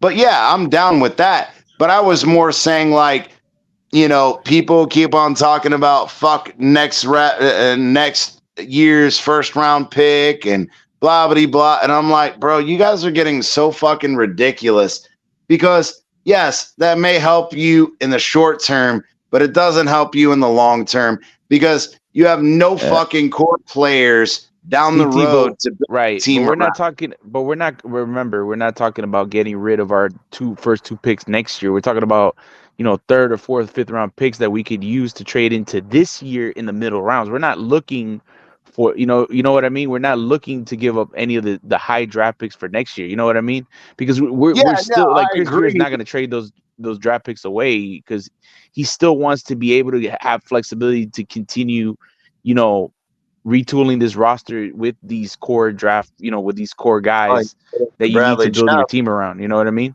Yeah, exactly. Well, bro, this year, even this year, bro, if you draft a lot that could be your guy. That could be your guy to move off of Chubb in the future. You know what I mean? And I agree, but the thing is to say he won't do it. Well, we did it with Bradley Chubb and we did it with fucking Jalen Ramsey. So at what point does Greer learn his lesson of, look, it's fine to do it in select situations, but you can't be irresponsible about it because then you're making it harder down the road for you to be a competitive team. And not necessarily CT because go ahead. What has he done this year that screwed anything up? We were never going to pay Christian Wilkins that money. We weren't going to pay, CT, you know. My 5 seconds, and y'all can go, is I go back to Chris Greer's interview when we hired Mike McDaniel, and he said, we are here to learn our lesson and build a sustained winner. Okay? Well, some of his actions do not fucking replicate or in any way give confidence in the fan base that he's going to build this sustained winner. So call me what you want, say what you want, but I go back to that. CT, that is incorrect because a lot of these core players, they're in their prime right now, right? And he's structured the contracts that allows him to get off these contracts easy once their guaranteed money is up because he likes to front load the contracts, right? And then he has outs, and he structures it in a way where they can add void years to the end, right? Where they can move the money into a signing bonus so that they can lessen the dead cap in the future. And then he continues to restock the roster with 1 or 2 year contracts with players that are good, solid talents to continue keeping this roster competitive, right? And he's keeping these guys like remember, he has an eye on the future with Waddle, with Tua, with Holland, with Phillips, he's going to sign these guys to a long-term extension. And you have your core players right now, which are Ramsey, Tyreek, and Chubb, who are in their primes. But once they're phased out, all the new contracts like Waddle and Holland and Phillips are once the prime contracts are out, their new contracts are going to kick in. You know what I mean? out of here. Yeah, whatever. You know what I mean? I think so. Probably. Well, here's a concept. allow them to Go ahead, fucking TDR. go. Here's the concept, though. Greer might be on the hot seat. I think he So if is. he's on the hot seat, dude, he might pull for future picks and all that because he needs the wins. I agree, and I've said this multiple times on the show. He is fucking desperate. Yeah. And the thing that we brought up earlier about changing coaches too fast, the one thing that Stephen Ross doesn't do is move off a GM too fast. We all know that every coach minus Philbin since what's his name? The guy that died. Wanstead. The coaches only had 3 years. The only exception is Philbin, who got 3 years and 4 weeks. But I agree with that, but the thing about that is, if we're going to fire Greer, we're going to fire McDaniel. It's going to be both of them. I think if unless you hire from in the building. I think that's what you think. Anthony Weaver is that guy. Marvin Allen, the Marvin Allen. What is it, Junior? Yeah, Marvin Allen Jr., who's been Greer's second-hand man for 4 or 5 years now. Yeah. It's bro. If you hire from within house and you say, "Look, Greer had these shortcomings. You fix them. You deal with it." They won't do that. That's absolute bullshit. That's bullshit. They won't do that. It's not gonna happen. I think if Greer and Mike McDaniel don't get a playoff win, they'll definitely be on the hot seat next year. I think next year is like either they get it done or I think they're gonna clean house next year. Stephen Ross has fucking affinity to GMs. Bro, Mike Tannenbaum was the CEO of one of his companies. Dennis Hickey was the CFO of one of his companies. The only time that he hired outside of former employees was Chris Greer. And so on top of that, Chris Greer has lasted 6 years. Now, guess what? Dennis Hickey, he lasted 5. Mike Tannenbaum lasted 4. So again, Greer is already past his fucking due date on being fired. And I think that Mike McDaniel, as well as Stephen Ross, are so worried about go Google it, bro. They were both fucking CEO or CFO of this company. Not that. I wasn't talking about that. I was saying, Spidey. I know what Spidey's talking about. It's similar to the Bean thing, and there's this fine line, right? Correct me if I'm wrong, Spidey, but there's this fine line between your organization has been in the dump for 25 years, like ours, right? And then a guy comes along, like Greer, like Bean, and changes things, okay, which is great, right? Like that. How does that guy lose a job? But then you look at the talent and you say, well, why aren't you winning with that talent? So there's that gray area. Yeah. And on top of it, it's the fact that, like I said, Stephen Ross has affinity to the GMs. He hangs on to them too long, even when it's obvious. But I will give Stephen Ross credit. Instead of bringing guys from his companies that are non-football related, thinking that was going to be a benefit to him, he realized his mistake, which is why he hired Chris Greer, who, again, has a family history of football knowledge. But here's the thing. Steven Ross is not going to want to start all over. He's old as fuck. He knows he's going to die. He wants to fucking win. He's not going to start all over. He's going to promote fucking Marvin Allen Jr. He's going to tell Chris Greer to take a fucking hike, and he's going to try to make it work with what we have. But Yeah, CT, why are Greer you mad also- at Chris Greer if he built the super team that you say you have? Like, you got the best quarterback in the league in Tua, right? You got Waddle, you got Tyreek Hill. Isn't this all Greer? Well, He hates Greer. That's all. Yeah, how it is. can you But hate Greer and love Tua Amicus, so much? I will agree to a certain extent. Like Greer put the tools in place for this roster. He put the best roster we've seen in a number of years, and that the players don't execute, right? Or the coaches to a certain extent, but the players themselves, when they don't execute and they don't do their job, that's on the players. It's not on the GM. Right, You know I what I agree. mean? You know what I mean? So Amicus, I do agree with you, dude. Which is to why an extent, you Bean- have to hold them accountable. Real quick, CT, which is why That's Bean not on will Chris not Greer. lose his job, but McDermott might, right?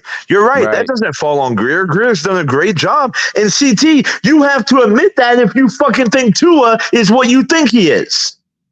And again, I don't disagree. as I've said, that Greer drafting a guy in the top 10 and him hitting, and everybody go, oh, he hit on this guy. Yeah, you should fucking hit on a guy in the top 10. And if you don't hit a guy on a fucking top 10, then you suck as a GM. You mean Just like the with Giants, fucking like the New Waddle. York Giants? So stop it. And then yes, like the New York Jets, Cleveland Browns, and Arizona Giants. Cardinals. I can go on and on and on. But the point is it doesn't matter. The thing is yes, Chris Greer does some amazing shit. Fleecing teams, trade-wise, And drafting finding gems in the rough in the later rounds, yes. Or undrafted guys, yes. Those are his fucking niches. His Which niche, is a good though, GM. It makes him a good GM. Not No. a word. Hey, No. boys, I got to be out. Thanks for having me on. All right, TDR, bro. All Hey, right, I love your TDR, tweets, bro. Thanks for coming on, bro. TDR, Appreciate you, man. keep your tweets up, bro. That I love reading them your tweets, dude. Hey, shout Yes, out sir. and shout Appreciate out it, your man. I'll fucking talk to show, y'all later. man. If you Very, are, very informative, bro. Thanks for a lot, bro. hey, Yeah, TDR, if you've got a fucking, I was gonna say, damn, shout out your show or your spot, brother. No, I'll give him a shout out. Follow TDR on Twitter, bro. You got to read his stuff, right? He's very informative, very knowledgeable, bro. You learn a lot from him. Shout out to TDR, always great follow, great always great Yeah, on the man. panels too. Hit TDR, bro, on fucking X, All bro. right. X, there you go. We'll retweet Follow him. at TDR. Yeah, I think it's at TDR. Let me see. Everybody says X now. It's no longer Twitter. We can't say Twitter.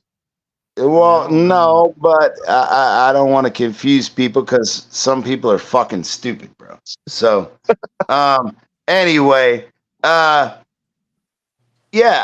what I was saying though, Irvin, is I feel like Stephen Ross is such in a win now mentality because of his age. The possibility that he has to sell the team and all of that. Say it again. I was just saying, appreciate you. Yeah, man, absolutely appreciate TDR, man. Next time you come up, you got to shout out your Twitter or X or whatever for all the fucking Cajuns. But yeah, no, I was saying, Irvin, though, is I don't know that if Stephen Ross is going to be patient enough to hire a new GM outside that's going to fire the coach, change players, do all this. Bro, he's in win now mode. Stephen Ross knows he's dying any fucking year now. Yeah, I think the point, at least I'm trying to make, and I think Irvin is too, is if you want to win, like Greer shouldn't be fired. He's done good. It's everything else. He's done good on certain things and he's done total shit on certain things. Well, hey, do you believe he got the quarterback right? Come on now. I do believe Be he got consistent. All right, then. Well, shit, that's Yeah. half the fucking job right there, bro. Yeah, but then when You can't draft offensive linemen. You can't draft cornerbacks. You overreach for players ridiculously. Yeah, you fleece the team to get a pick, but then when you get the pick, you fucking flush it down the toilet on some stupid ass pick. Okay, so where do you draw the line? Okay, you can fleece people, but you can't draft nobody. Oh, the only time you draft good guys. Hold on. The only if he time fucking you draft, fleeced the picks, then it doesn't matter if he wastes the motherfuckers. Then yes, it does, because the whole point of fleecing someone is making it fucking worth it. And again, on top of that, it's the same. You're arguing the same thing you said for 30 minutes.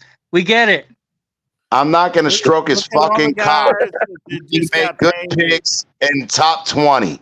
You should fucking make good picks in top 20. CT, I actually agree with you. I think he has fleeced the Dolphins fans, but that's because I don't believe Tua was a good pick. But you do believe Tua was a good pick. So how the fuck can you say he fleeced you?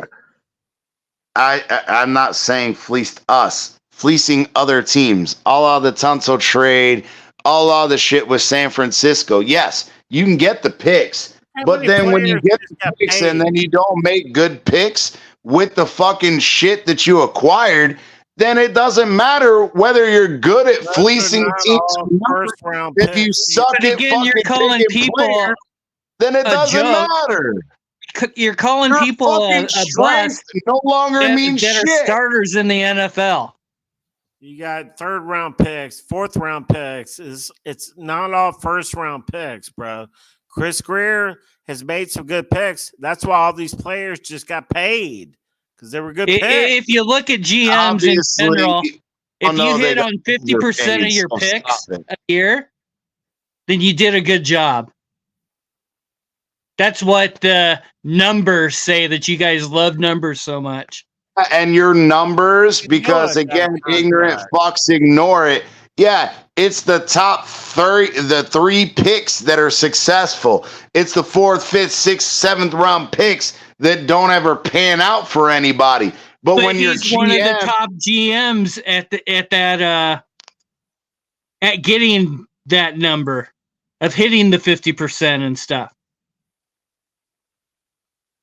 So if you take his drafts every year and see how many of his picks, the percentage that have been good NFL players or have stayed in the league so long, he actually has done a very good job compared to a lot of other GMs. I'm a fucking do it right now, and my bitch ass, who's not even a GM, I will come out and pick players at our spots, no matter where the Dolphins go, where they trade, place by place.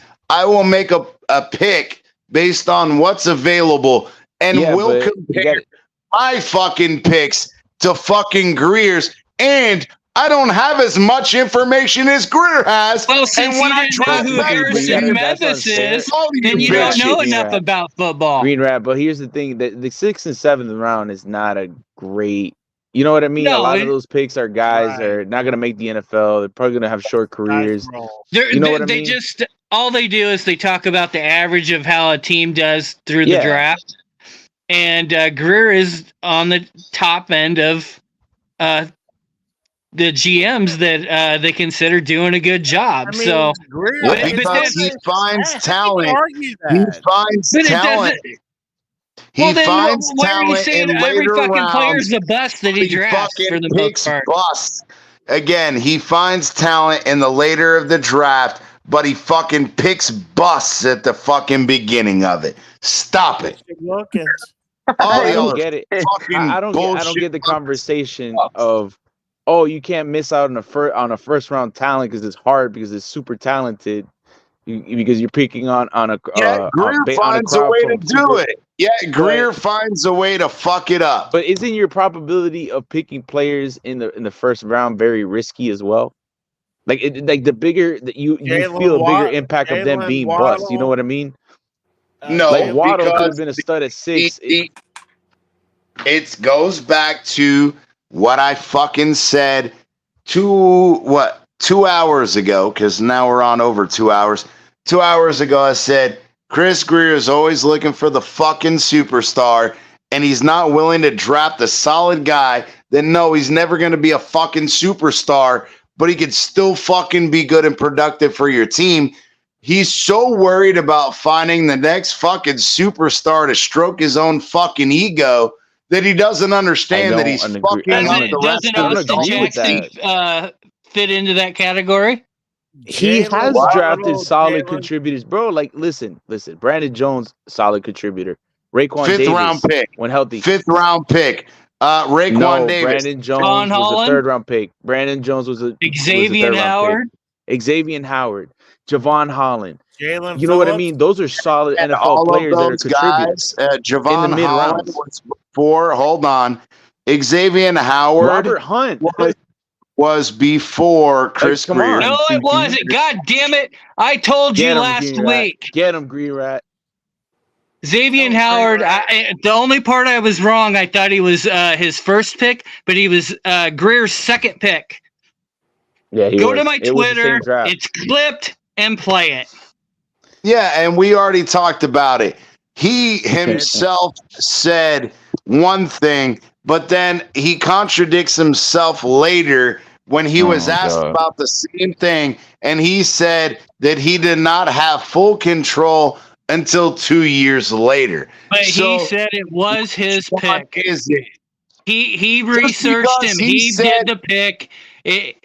So Okay, he was he doing said the that picks he in it. was that guy. But no, does that no, mean it- that they needed to X listen to was him? Greer's pick. No. Period. And again, yeah, All again, those conversations period. Batman and everybody had, it's over. even Greer though he commented wasn't on the it. GM, That's the way even it though has he to be. wasn't the GM, you're right. You're right. No, he So how on many paper of he these was. good picks- Yeah, but here's the thing. How many of these good picks that you're blaming on Greer, how many of them are Marvin Allen Jr. picks? Since, the GM lets other people fucking The pick truth for is him. I call them So Miami let's fucking Dolphin talk. picks. Let's talk, Green Rat. Let's talk. Oh, damn. I call them Miami Dolphin picks, to be honest. I But the agree, fact but is my that sentiment Chris is it Greer doesn't came matter out who on, makes the pick. at a press conference, and he flat ass said that he picked X. Period. I mean, he's the general manager. Well, then Plus, he was the head of the. he wasn't the during general Ireland- manager. Yes, he at was. that On time, paper, by he the way. was. Ireland. Yes, he was. He was the general manager under Mike Tannenbaum. Mike Tannenbaum was the vice president of football operations. Chris Greer was the general manager through those years. So those are his Yes, draft picks. and plus, they he was the head of the admitted scouting department during Jeff Ireland's time. and they too. admitted, and Chris Heineke. and they I'm sorry, admitted, you're ignoring the fact that they admitted that Mike Tannenbaum had the final say on all fucking draft picks. So Chris stop Greer, ignoring it. Chris Greer couldn't go, I want X. Tannenbaum goes, okay. So that makes it just not like if that's Marvin not Allen not Greer's but pick. again, You're God. fucking crazy. yeah, so if Marvin Allen You're tells pulling a Chris fucking Greer, amicus. hey, let's draft this guy, You're this might guy, even be a and this Michael guy. K. argument. You're letting Greer's hatred blind you. Easy, hit my music.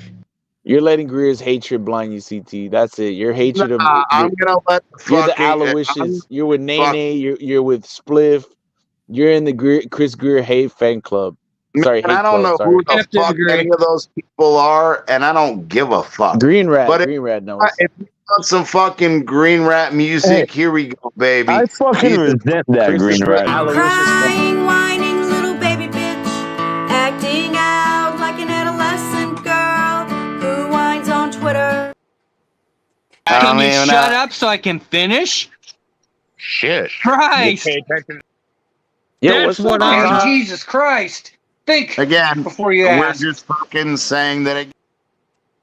Hey, why did Green Rat have to say you're pulling an amicus? That was a low blow. Come on, bro. What the fuck? Not only that, but they pulled out what he fucking said to fucking Todd, because Todd wouldn't shut Todd, the fuck dude. up. Can you shut up so I can finish? His old ass is probably in bed by now. We're fucking lucky that Green Rat. Jesus Christ.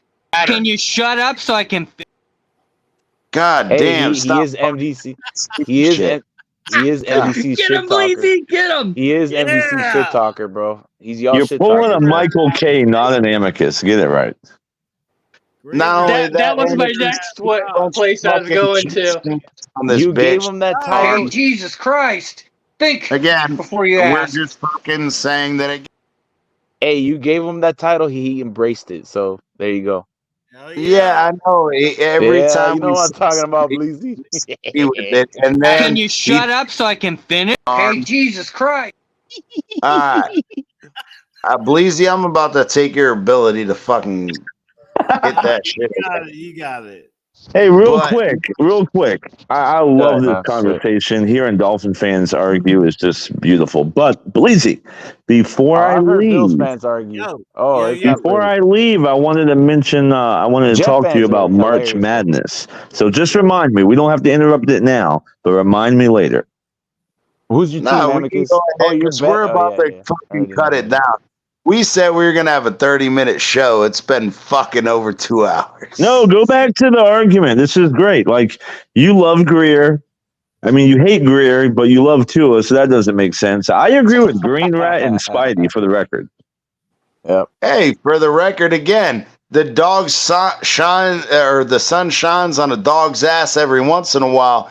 He's got fucking 3 top 20 picks, and he Well, makes that's 3 happened a lot for fucking Chris Greer. picks That's in happened a the lot for top Chris Greer. 18. The And they sun go, shining on a dog's ass. That's my shit. let me stroke his dick. Let me stroke his dick because out of the top 20, Hey, Jesus Christ! Think again, before you we're ask. just fucking saying that again.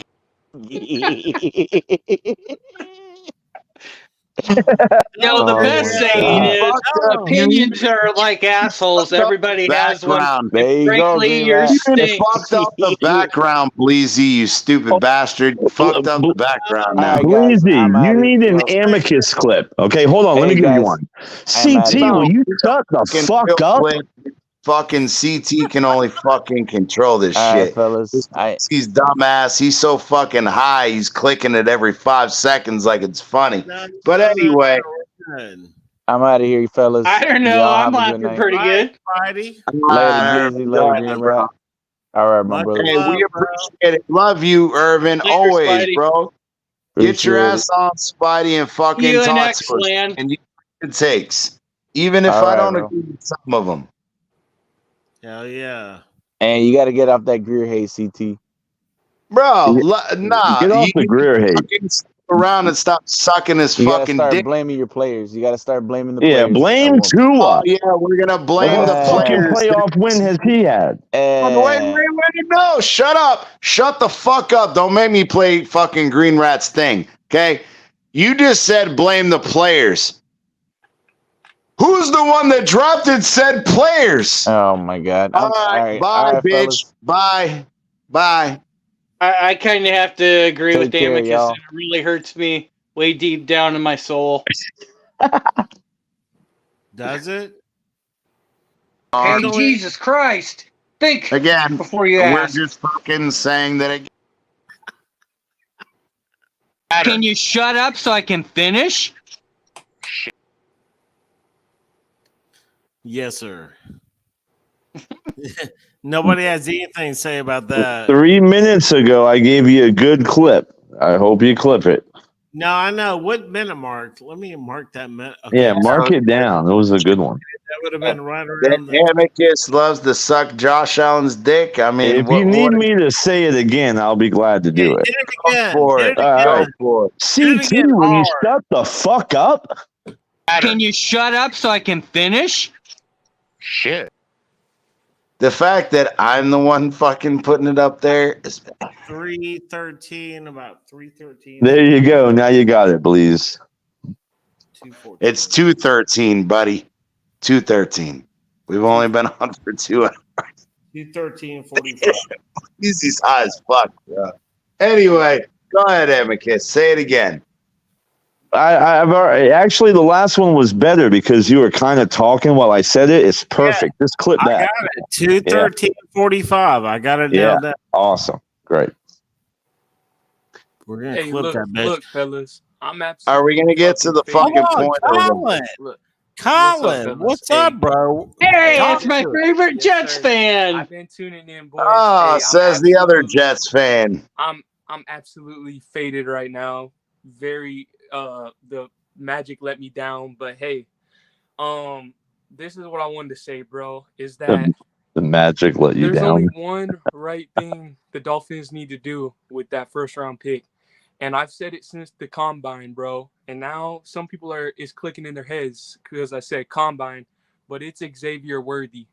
And I don't want anybody else. That's it, man. Bro, what the fuck do you need another speed wide receiver for? Like, build a fucking team. Cause I'm itching for more speed. My God, you got A-Chain, you got fucking Waddle, you got fucking Tyreek Hill. How many fucking speed demons do you need? You got to build a team at some point. We were probably about to lose Waddle and or Hill. About 3 or 4. What? Yeah, but that's my take, bro. I really want Xavier Worthy, and I'm hearing everybody name their guys they want, which I'm fine with if Xavier Worthy's off the board, but I think he's a steal. Bro, you can't take Xavier Worthy at 21. There's no way in hell. I'm feeling it, bro. I'm feeling it. I'm telling you, Amicus, it's man, I don't know. I'm like You might can move up in the second round early and get him. You'd have to move up real early, I believe, to get him. Late in the first round. Amicus, as a Bills fan, what would you do? What do you think the Dolphins should do at 21 as a Bills fan? What do you I think mean, we should do? you already know, bro. I think y'all should fucking move up and grab one of them quarterbacks. Really? Yeah, I don't believe in Tua. I never have. You know how I feel on that. But I mean, if I'm wrong, if Tua really is good and he's not just a product of a system and a couple of speedsters at wide receiver, then I think you should. Okay, well then, if you're thinking quarterback, you don't think we can get a Bo Nix or a Penix at 21? Oh yeah. You can definitely get either one of them. Penix won't even. He'll go in the second round. Bo Nix will probably go in the second round too. But I don't want no fucking left-handed quarterback again. You could move up. You could move up and probably grab McCarthy. I mean, think about it. Okay, I mean, I hear you, but the Dolphins are not going to do that. That's what you got to really think of when it comes. Well, I don't know your team like you do. Then if I mean, honestly, Colin might have a good idea. If you really want another speedster, I don't know why you would want fucking Xavier Worthy, but if you did, you could move back and get them easily and get some extra capital. Yeah. I just don't understand how that helps your team. I mean, we got to do something. That's why I want the kicker. Hey, that Missouri kicker is pretty nice. He's a big kicker, though. He's big. Why? I have an idea. Why don't you move up and get Brock Bowers? Oh, he's a good big man. tight end. He's gonna get taken early, though. I mean, unless we move really far up. He'll be he'll be taken in the top 15, but you could make that happen. Yeah, that's true. But we just got that tight end from Njoku or something. Yeah, but he ain't Brock Bowers. I mean, Brock Bowers would be a safety net for Tua. Bro, that's a game changer. It's similar to what we did with Kincaid, except we don't have the speed on the outside to really make Kincaid what Bowers could be with y'all. I mean, I hope you don't get Bowers, but I'm saying if I was y'all, I would fucking move up and get Bowers.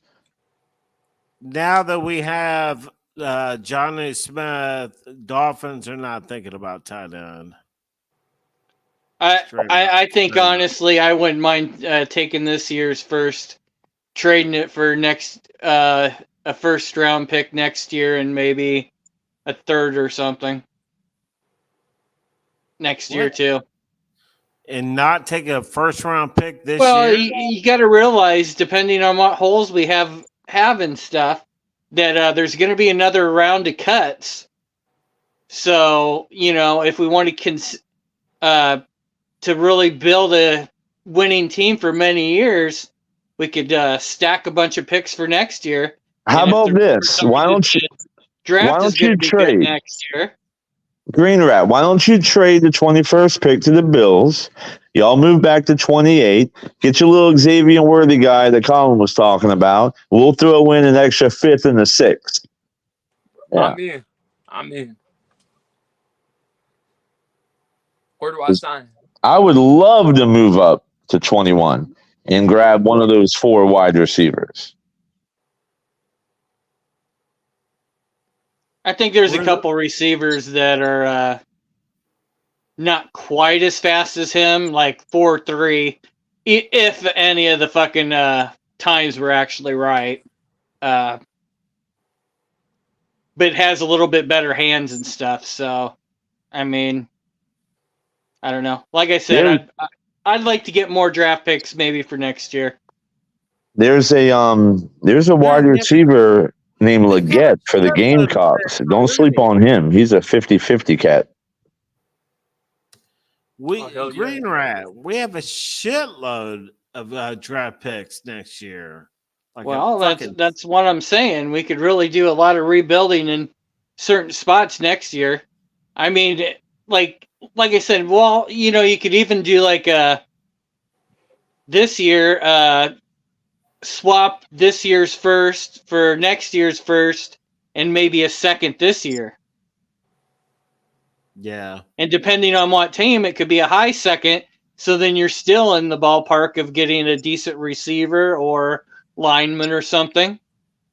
But you're, stacking up some stuff. So the next year, if for some reason Tua is gone, then you have the capital to go ahead and move up to, top 5 pick or something. Well, you think I'm kidding about this trade with the Dolphins, but I mean, we have 11 picks. If anybody could give you some picks, it's us. That's true. Yeah, it just depends on where they want to go. That's why I think, what is 7 spots worth? Fuck this and stuff. I believe he's, if he gets a few picks next year, I mean, and then be able to work, after the draft, when teams release some guys, that's where we might be able to pick up our other offensive linemen we need, and maybe a defensive tackle or something. Well, what is moving up 7 spots in the first round worth? Because we don't have a 3rd round pick, but we do have 2 4ths and like 3 5ths or some shit.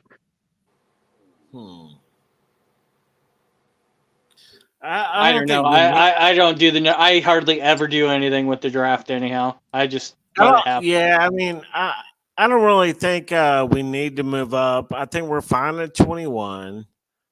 I mean, right now, after what I saw today, Brian Thomas Jr., I would be all over him.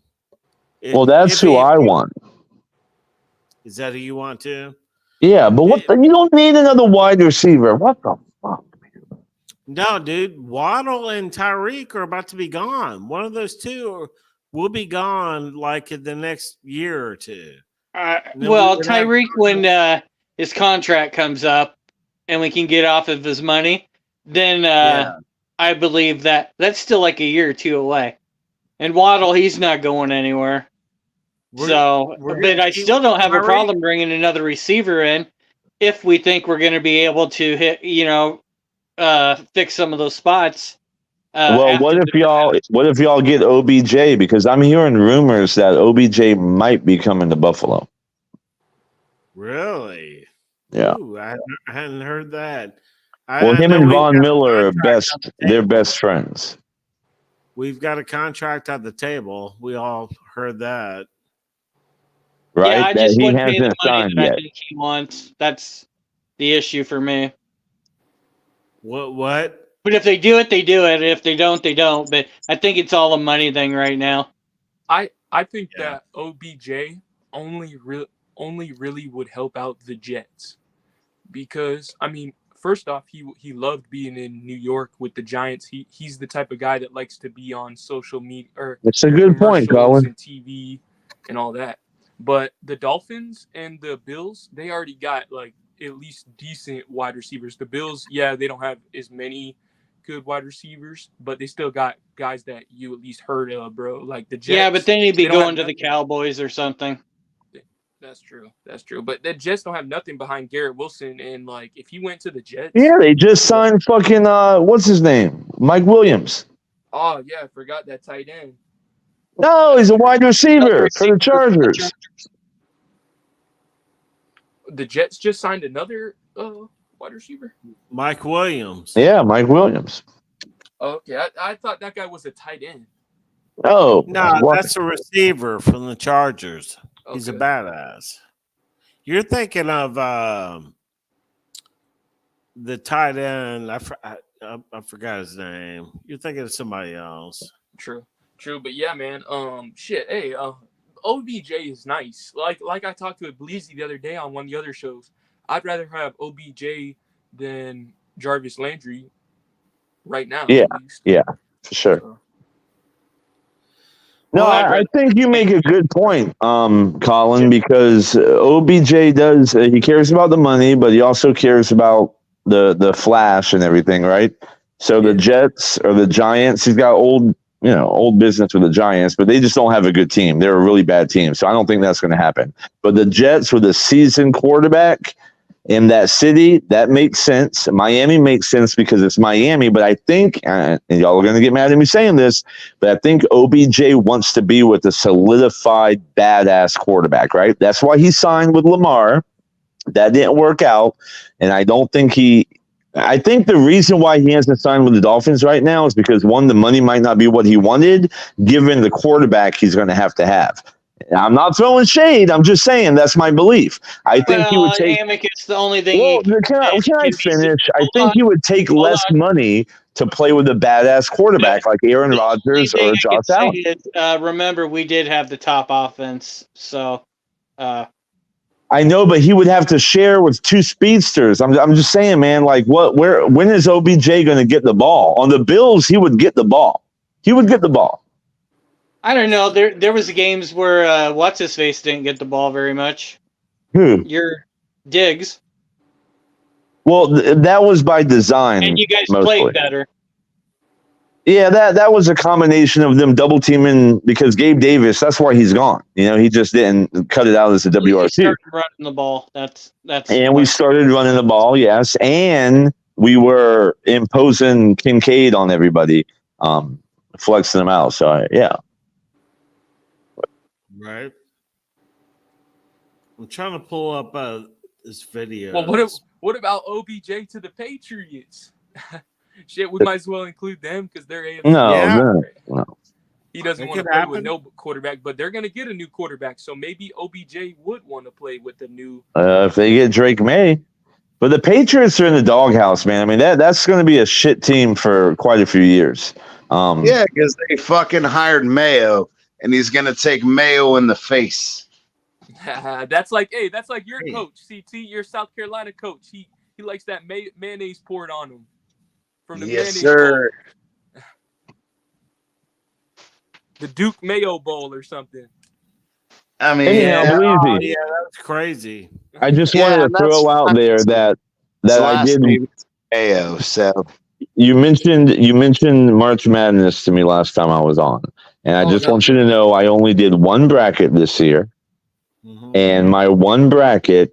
Out of 23 million entries on ESPN, I am ranked 168,000, and I'm at a 99.4 percentile. Damn. So you knew the Gators were gonna lose, bro. I've won every game except like 9. I think I have 9 picks that I didn't get. I've been on fire. Damn. There you go. Yes, sir. Hey, he's like me though, bro. We go out and you try to base it on your knowledge, and then you get like wiser shit, like that pick on uniforms and shit, and they do better than the people that know. March Madness, there is no rhyme or reason, man. It's fucking crazy. CT, it's even better. I got a 99.4 percentile, right? Ranked 168,000 out of 23 million. And I picked the College of Charleston Cougars to win 2 games and the Gamecocks. And I'm still at 99.4%. Come on. Yeah, I know. Yeah, when you start following CT's fucking schools, that's when you fucking start winning, baby. Let's go. If I wouldn't have picked those 2 losers, I might be like ranked in the top 5,000 right now. Saying, man. Get it. Shout out to Brian Schmeitz. Fuck, I can't remember how to say his name. College of Charleston athletic director. He knows how to fucking get his shit through, baby. Shout out to fucking Brian Schmeitz. I have a question for y'all. Who would you take as the first wide receiver off the board? Because everybody was saying Marvin Harrison Jr. for the longest time, but did y'all see Neighbors today and what he put up on the 40? I didn't, but I know he's nice. I saw him at LSU. What happened? I think he did like a 4.3-1 or something like that. Like it was fucking fast, bro. That guy's a beast already. He might go first. Like the first wide receiver off the board. He might go first. I don't know. Either you got desperate fucks like Worthy, who he runs a sub 4.3. If people are going for speed, yeah, Worthy's gone number 1. Nah, not that. No, Worthy. Fuck no, bro. Worthy ain't going. Bro, Worthy won't even go in the top 6. He'll go 21st to the Dolphins, but he's not. No, I'm not saying top number 1 top player. I'm saying he's going to be the top wide receiver off the board. Absolutely not. Not over Marvin Harrison. Not over Marvin Harrison and Neighbors, man. No fucking way.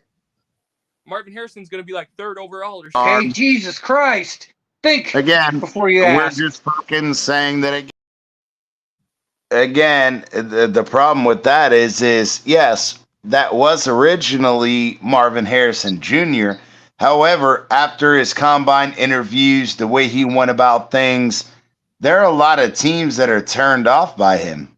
Well, that's why I said Neighbors. Neighbors is the best wide receiver in this class.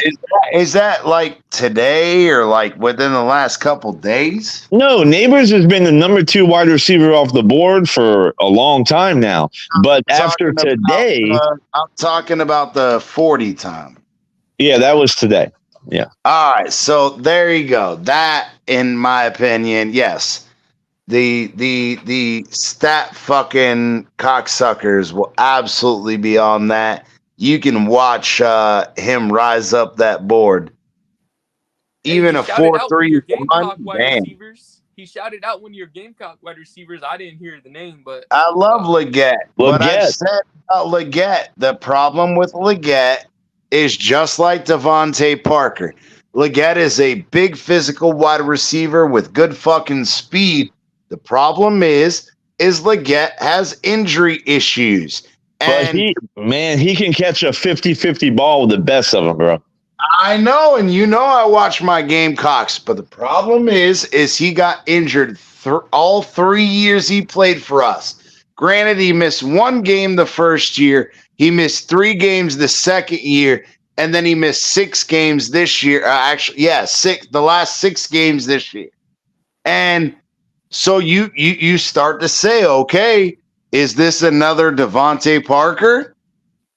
Because his 3 injuries were right ankle, right calf, and left hamstring.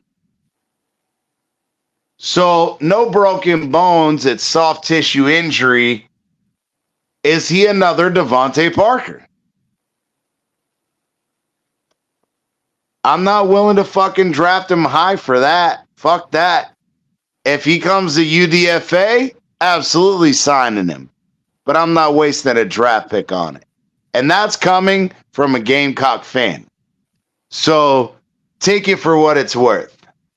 Well, what about Ricky Pearsall, the white wide receiver from the Gators, man? What do y'all think about him? Mainly Emicus. I do not want fucking Florida players on our team. No, he's nice. We don't have any guys from the Gators on our team, and we haven't had a Florida Gator on our team since I say Mike all Pouncey. Florida teams. Oh, I was about to say we haven't had a Florida Gator Damn. since Mike Pouncey, man. The greatest offensive fucking player guard offensive lineman we've ever had. Yeah, that's fucking Pouncey? the stupidest comment. Mr. Fucking, I can't ever fucking play because I'm always hurt. Yep, that guy. I love Colin, but yeah, that's got to go, bro. That's got to go. I love Colin, but if you ever say that Mike Pouncey was the best O lineman the Dolphins have ever had, will be the last time you come on this show, motherfucker. That is the stupidest shit I've ever heard come out of your mouth. It's because we didn't get his brother Marquise to get paired up with him, and we would have. Oh my god, bro. Bro, I'm not even gonna entertain that. You young fucks are so stupid. But to say that he's the best O lineman we've ever had, bro, Robert Hunt was a better fucking player than Mike Pouncey will ever be. Bro, you're tripping, bro. Then we can go into Dwight Stevenson. We can go into what's his name? Liam Eichenberg. Yeah, Liam Eichenberg. What? No, I'm talking O-line, you stupid fucks. Yeah, well, when was last time you've seen two offensive linemen that are brothers that start in college and in NFL, bro? When do you see that going on now? Good point. Yeah, just because they're decent doesn't mean that they're the best O-linemen we've ever had. That is fucking ridiculous, bro. I'm just saying Stop because we haven't had no Gators on this team. Bro, yeah, it's because you're a Gator fan and you want to say he's the best ever, and that's the stupidest shit I ever heard. Hey, just like Tim Tebow, baby. Yes, sir. Hey, love Tim Tebow, his belief in God, and I love that. But bro, look, he was a one fucking dimensional quarterback, and that's all he would ever be. And I'm sorry, he was a great college. I think he's really similar to Tua. Oh, well, you know, that could turn out to be true. The thing about Tim Tebow, and let me tell you something, because I was in college, or I just got out of college when Tebow came through. Actually, I've been out for a while. But I remember when Tebow came through, he was so hardcore because they would run that option. And I remember the Ole Miss players saying hitting Tim Tebow was like hitting a brick wall. They're like, I've never had anybody hit me that The fact is, hard. even in the NFL, Tebow was a winner too when he started. Yeah. He was like but let's talk about the only fucking real comparison in your mind, Green Rat, is because of their faith and because of the scheme of the offense that they were brought up in college. Those are the only two similarities. In the real aspect, Tua is much more accurate. Tua, even though he's less standpoint, yeah, from a passing standpoint, Tua is much more accurate, much more successful. From a running standpoint, yes, Tim Tebow had the size a la Josh Allen, where you have the size, but you don't have the speed. And so again, whether it's Lamar Jackson, whether it's Justin Fields, whether or the guy in Philly, Hurts. To Tim Tebow.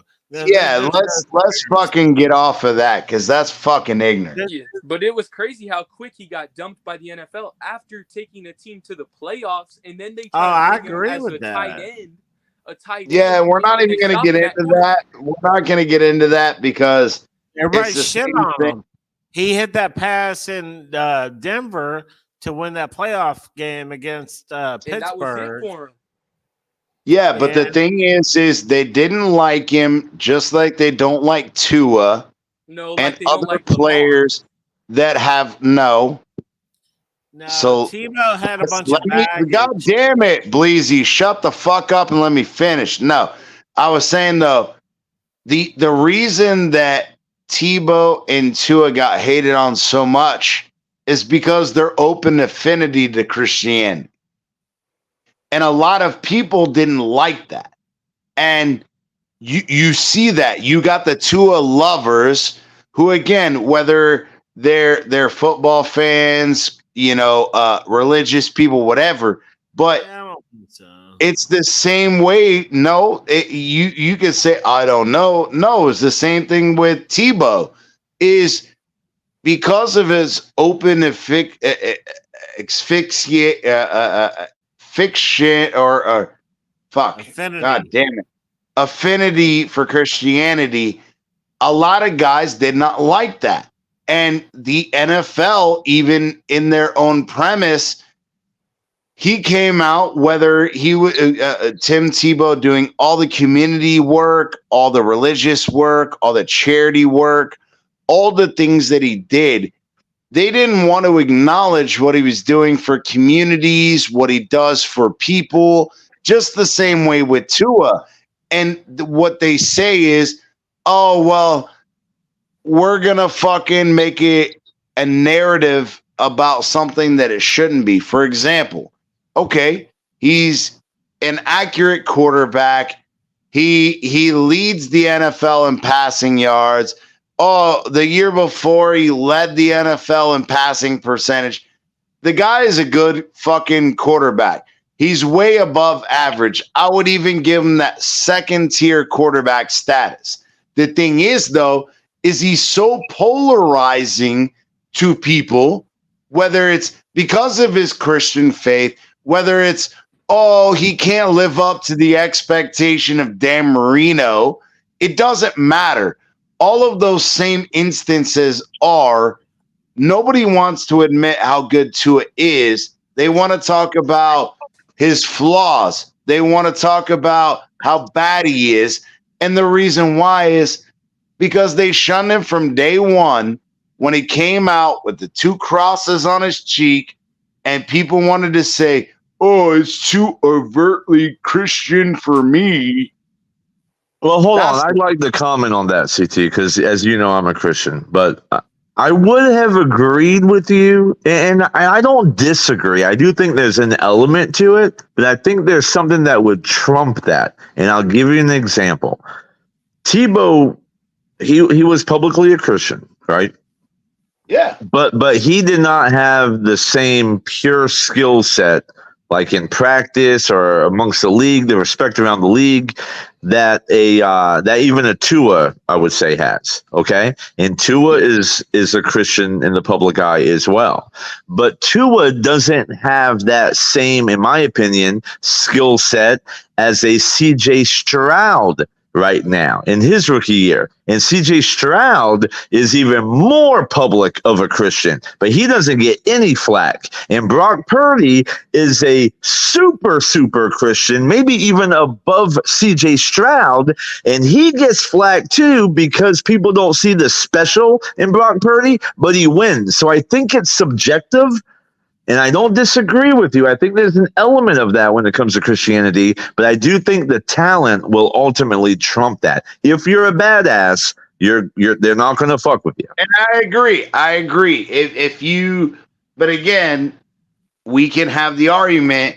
Tua is badass. He led the league in fucking passing. He led the fucking league last year in completion percentage. He was top 5 in every fucking major statistical category. The thing is, okay, are you hating on him because he's a Dolphins player? Or are you hating on him because you're rooting for him to fail? Because you don't ideologically align with him, and people have these surreptitious views of, oh, I'm going to support this guy. Oh, why? Well, oh, he's my favorite college player or whatever. But then you have the religious aspect where it's just like the Black Lives Matter stance, where people want to super support shitty players because of their stance, a la Colin Kaepernick. However, when you have a Polynesian, half black individual who doesn't align with that movement, but then they say, oh, well, he's too overtly Christian for my taste. Oh, we got to keep politics and shit out of football and blah, blah, blah.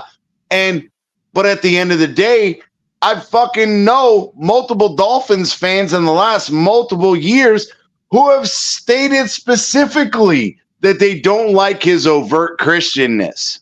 Well, that's fine, but I mean, you cannot look at Tua and the players that he plays with and think that he's on the same level as a Josh Allen and the players he plays with, and not even a CJ Stroud, who has nobody really. Bro, when you watch CJ Stroud play, that guy has it all.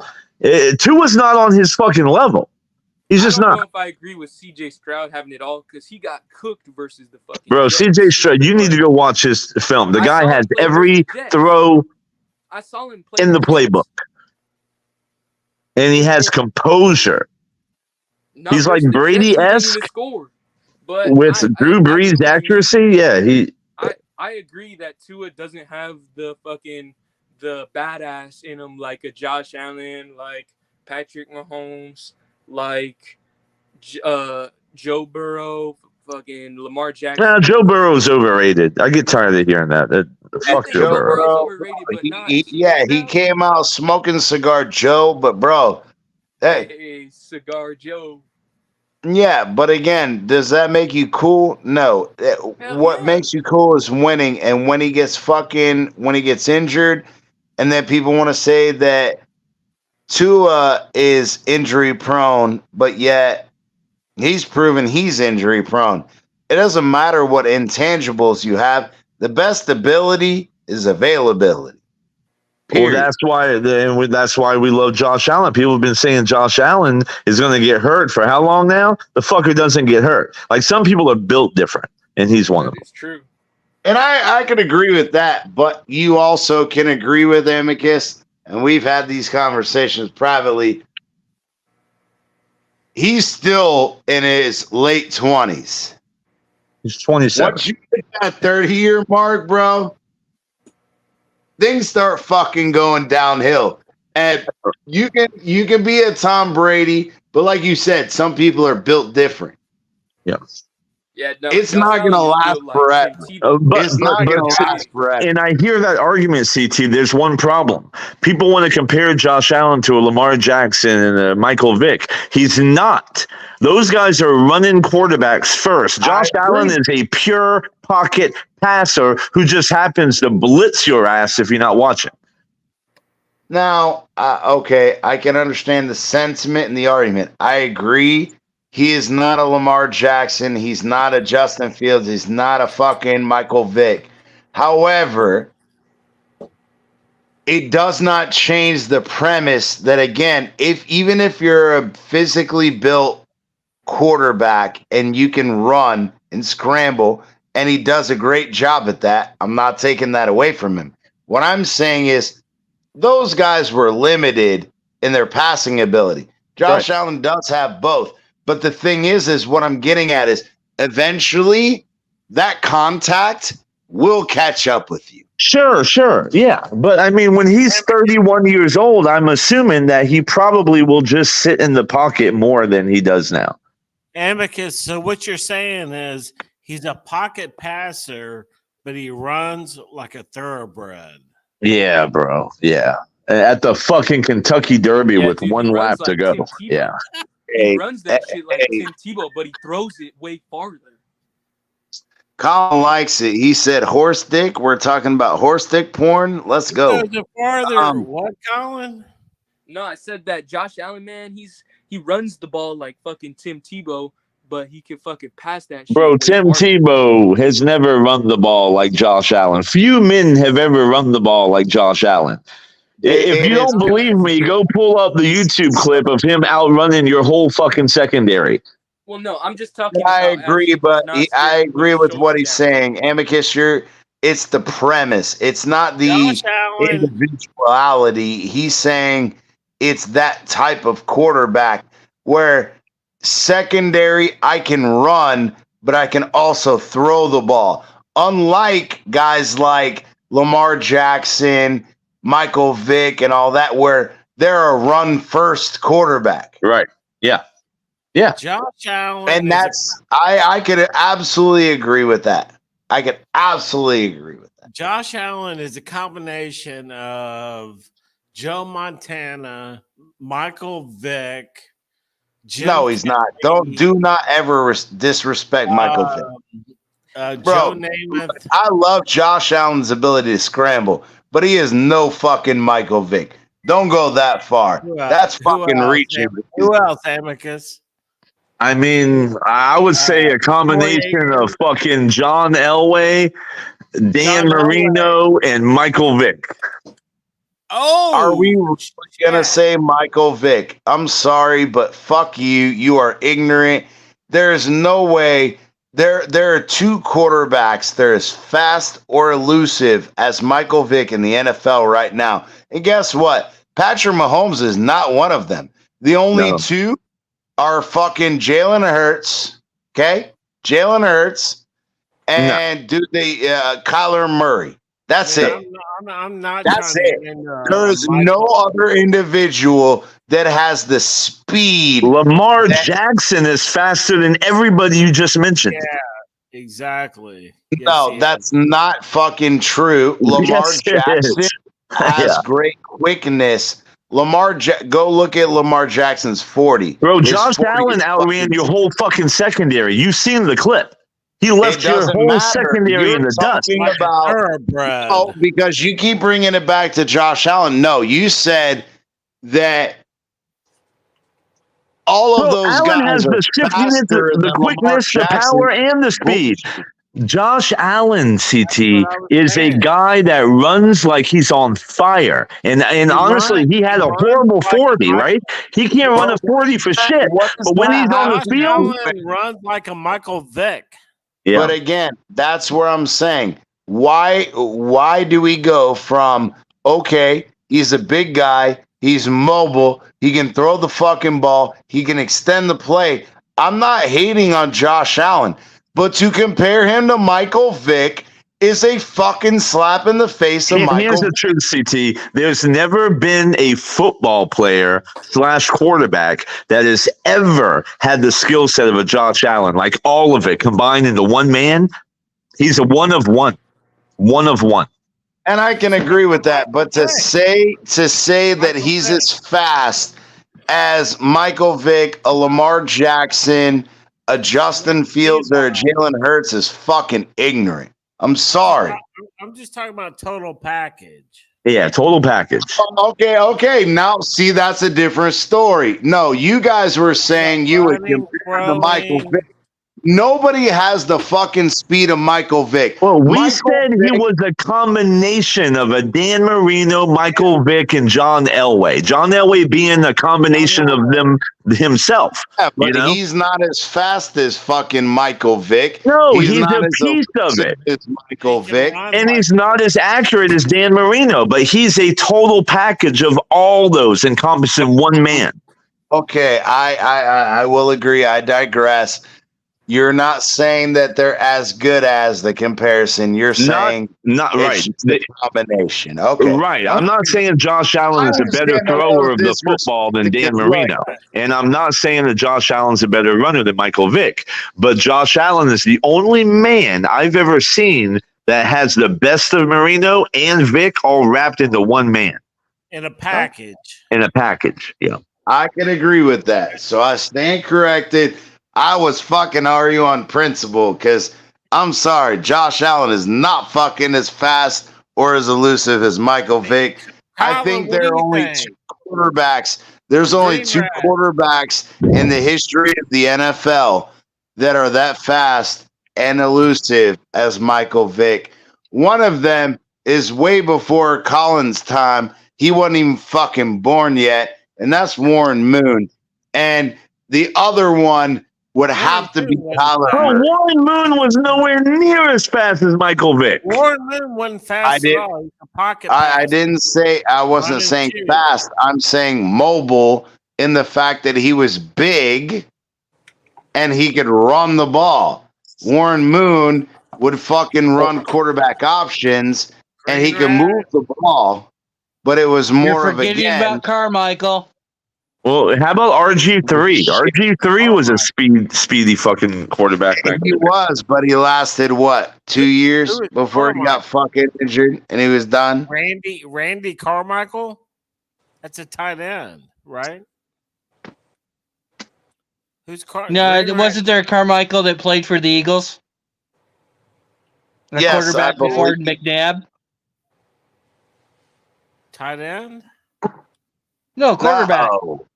Quarterback Carmichael? I think that was his name.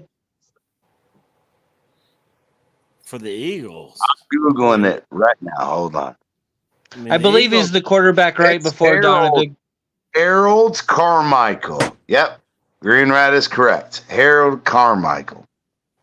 I never have followed the Eagles. No. He was a quarterback / wide receiver for the Eagles.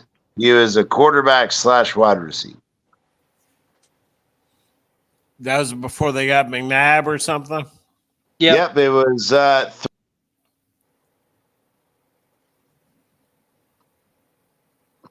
Well, there he goes. All right, so let's get down to business. Colin, what do you think about this?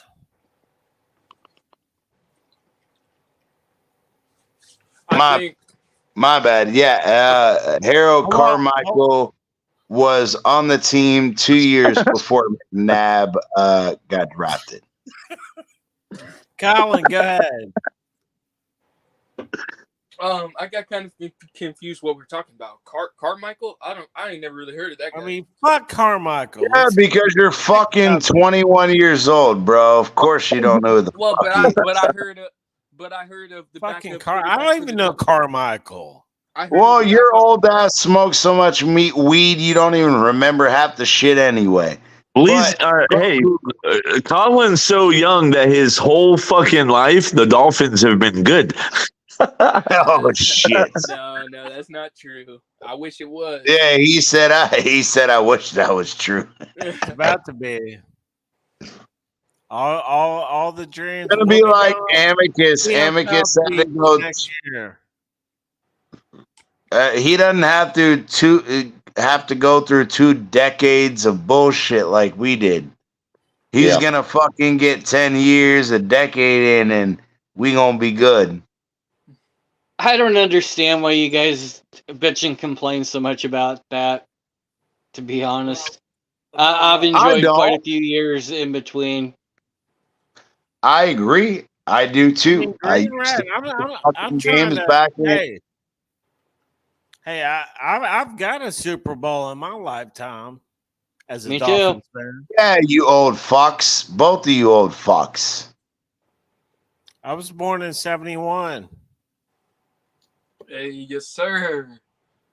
Both of you old fucks. I got my ring. Yep, we got rings. Again, you old fucks. But the rest of us, I'm only in my late 30s, and I got to see the tail end of Marino's career. I got to fucking cry myself to sleep, and Y'all at what time? Y'all see me wearing my Bob Greasy jersey. There you go. Yes, sir. But us younger dudes, it is frustrating and infuriating, but when do the Dolphins step over the hump? Hey, we are the fucking last team to make it to the playoffs and win a playoff game. The Detroit Lions gave us that distinct honor of being the last team to get to the playoffs and not win one. And that's been over 2 decades for the fucking Lions. And that's a punch in the dick, bro. That's a punch in the dick. That happened right after we got bounced out. Exactly. We got punched in the dick. Yeah, we did. No, that's kind of like this year's odds and how many games we're going to win this year. People don't factor into the point that maybe your schedule isn't as strong as it was last year. So maybe that's why we gain. And that's kind of why Detroit won, is because some of the teams in the NFC sucked. Yeah, so it was an easier win. Tampa Bay. They got to play the Buccaneers. Yeah, but Tampa Bay knocked off the fucking Eagles, bro. Yeah, so because the Eagles suck too. Let me talk about that, because that was some bullshit. How Tampa Bay gets a fucking home game with 9 wins, 8 wins. Are you fucking kidding me? That's bullshit. Dolphins go on the road with fucking 12 wins, and I'm sick of that shit, man. And that's that's the way it goes, bro. You can bitch all you want about what you don't like, but it's the reality, bro. So get the fuck over it. Colin just got his fucking Dolphins card back. Oh shit. Oh shit. He said finally. I knew I could do something to get it. Way to go, Colin. Way to go. Yeah, but no, hey, I love everybody. We're going to go through. We've been on here 3 hours. Me and Bleezy, we're only going a fucking hour fucking show. We've tripled that. We appreciate everybody out on Twitch. There's fucking 248 of you watching. Whether you're on Twitter, Twitch, all of that, come on over to YouTube. Hit that like button. Hit that subscribe. Waddle on that notification bell, so every time we go live, you can fucking hit us up. Final thoughts, Amicus. Go ahead, brother. Looking forward to the draft, man. I hope we get one of those top 4, top 5 wide receivers. That's all I got to say. Yes, sir. All right, Colin. Final thoughts, brother. I guess I'll carry on to that. I've said it from Combine, and I'll say it again. I only want Xavier Worthy. Really, with that, if we're gonna not, I mean, and like Amicus said, and Bleezy, I'm also cool with taking a QB, just not going up for one. Really, I'd be all right with getting Penix at the spot we're at, or I just don't want to go up for one. But yeah, hey, it's been a great show, man. Fucking fuck the Warriors. They beat the Magic, so other than that, man. Damn, he coming out here with the fucking the vitriol. Go ahead, please. Green Rat. Final thoughts, brother. Well, like I usually say, it wasn't time to fucking talk draft, but now it is for a little bit. Hopefully the draft gets over with quickly and we can quit talking about it. But let's give a lot of thought into drafting Harrison Mevis at 21. I believe it'd be a great addition to the Miami Dolphins. Of course. It's all right, brother. Hey, no, man. Great show. Just want to say appreciate everybody coming in. Appreciate Dolphins stopping by. And great show, man. Yeah, for sure. We got a lot of shit going on. Free agency starting to slow down. The draft talk is starting to heat up. That's the point of this show. Kickoff rules, cap salary, all of these things start affecting the way that we're going to shape this roster. And I'm excited. There's a lot to be done. And we're going to see if Chris Greer, Mike McDaniel, Danny Crossman, Anthony Weaver, we're going to see if we can get it done. And that's where we're at. We will leave you guys with our favorite, as always. We're here every fucking Monday at 8:30. Hit us up. We'll see you on the next one.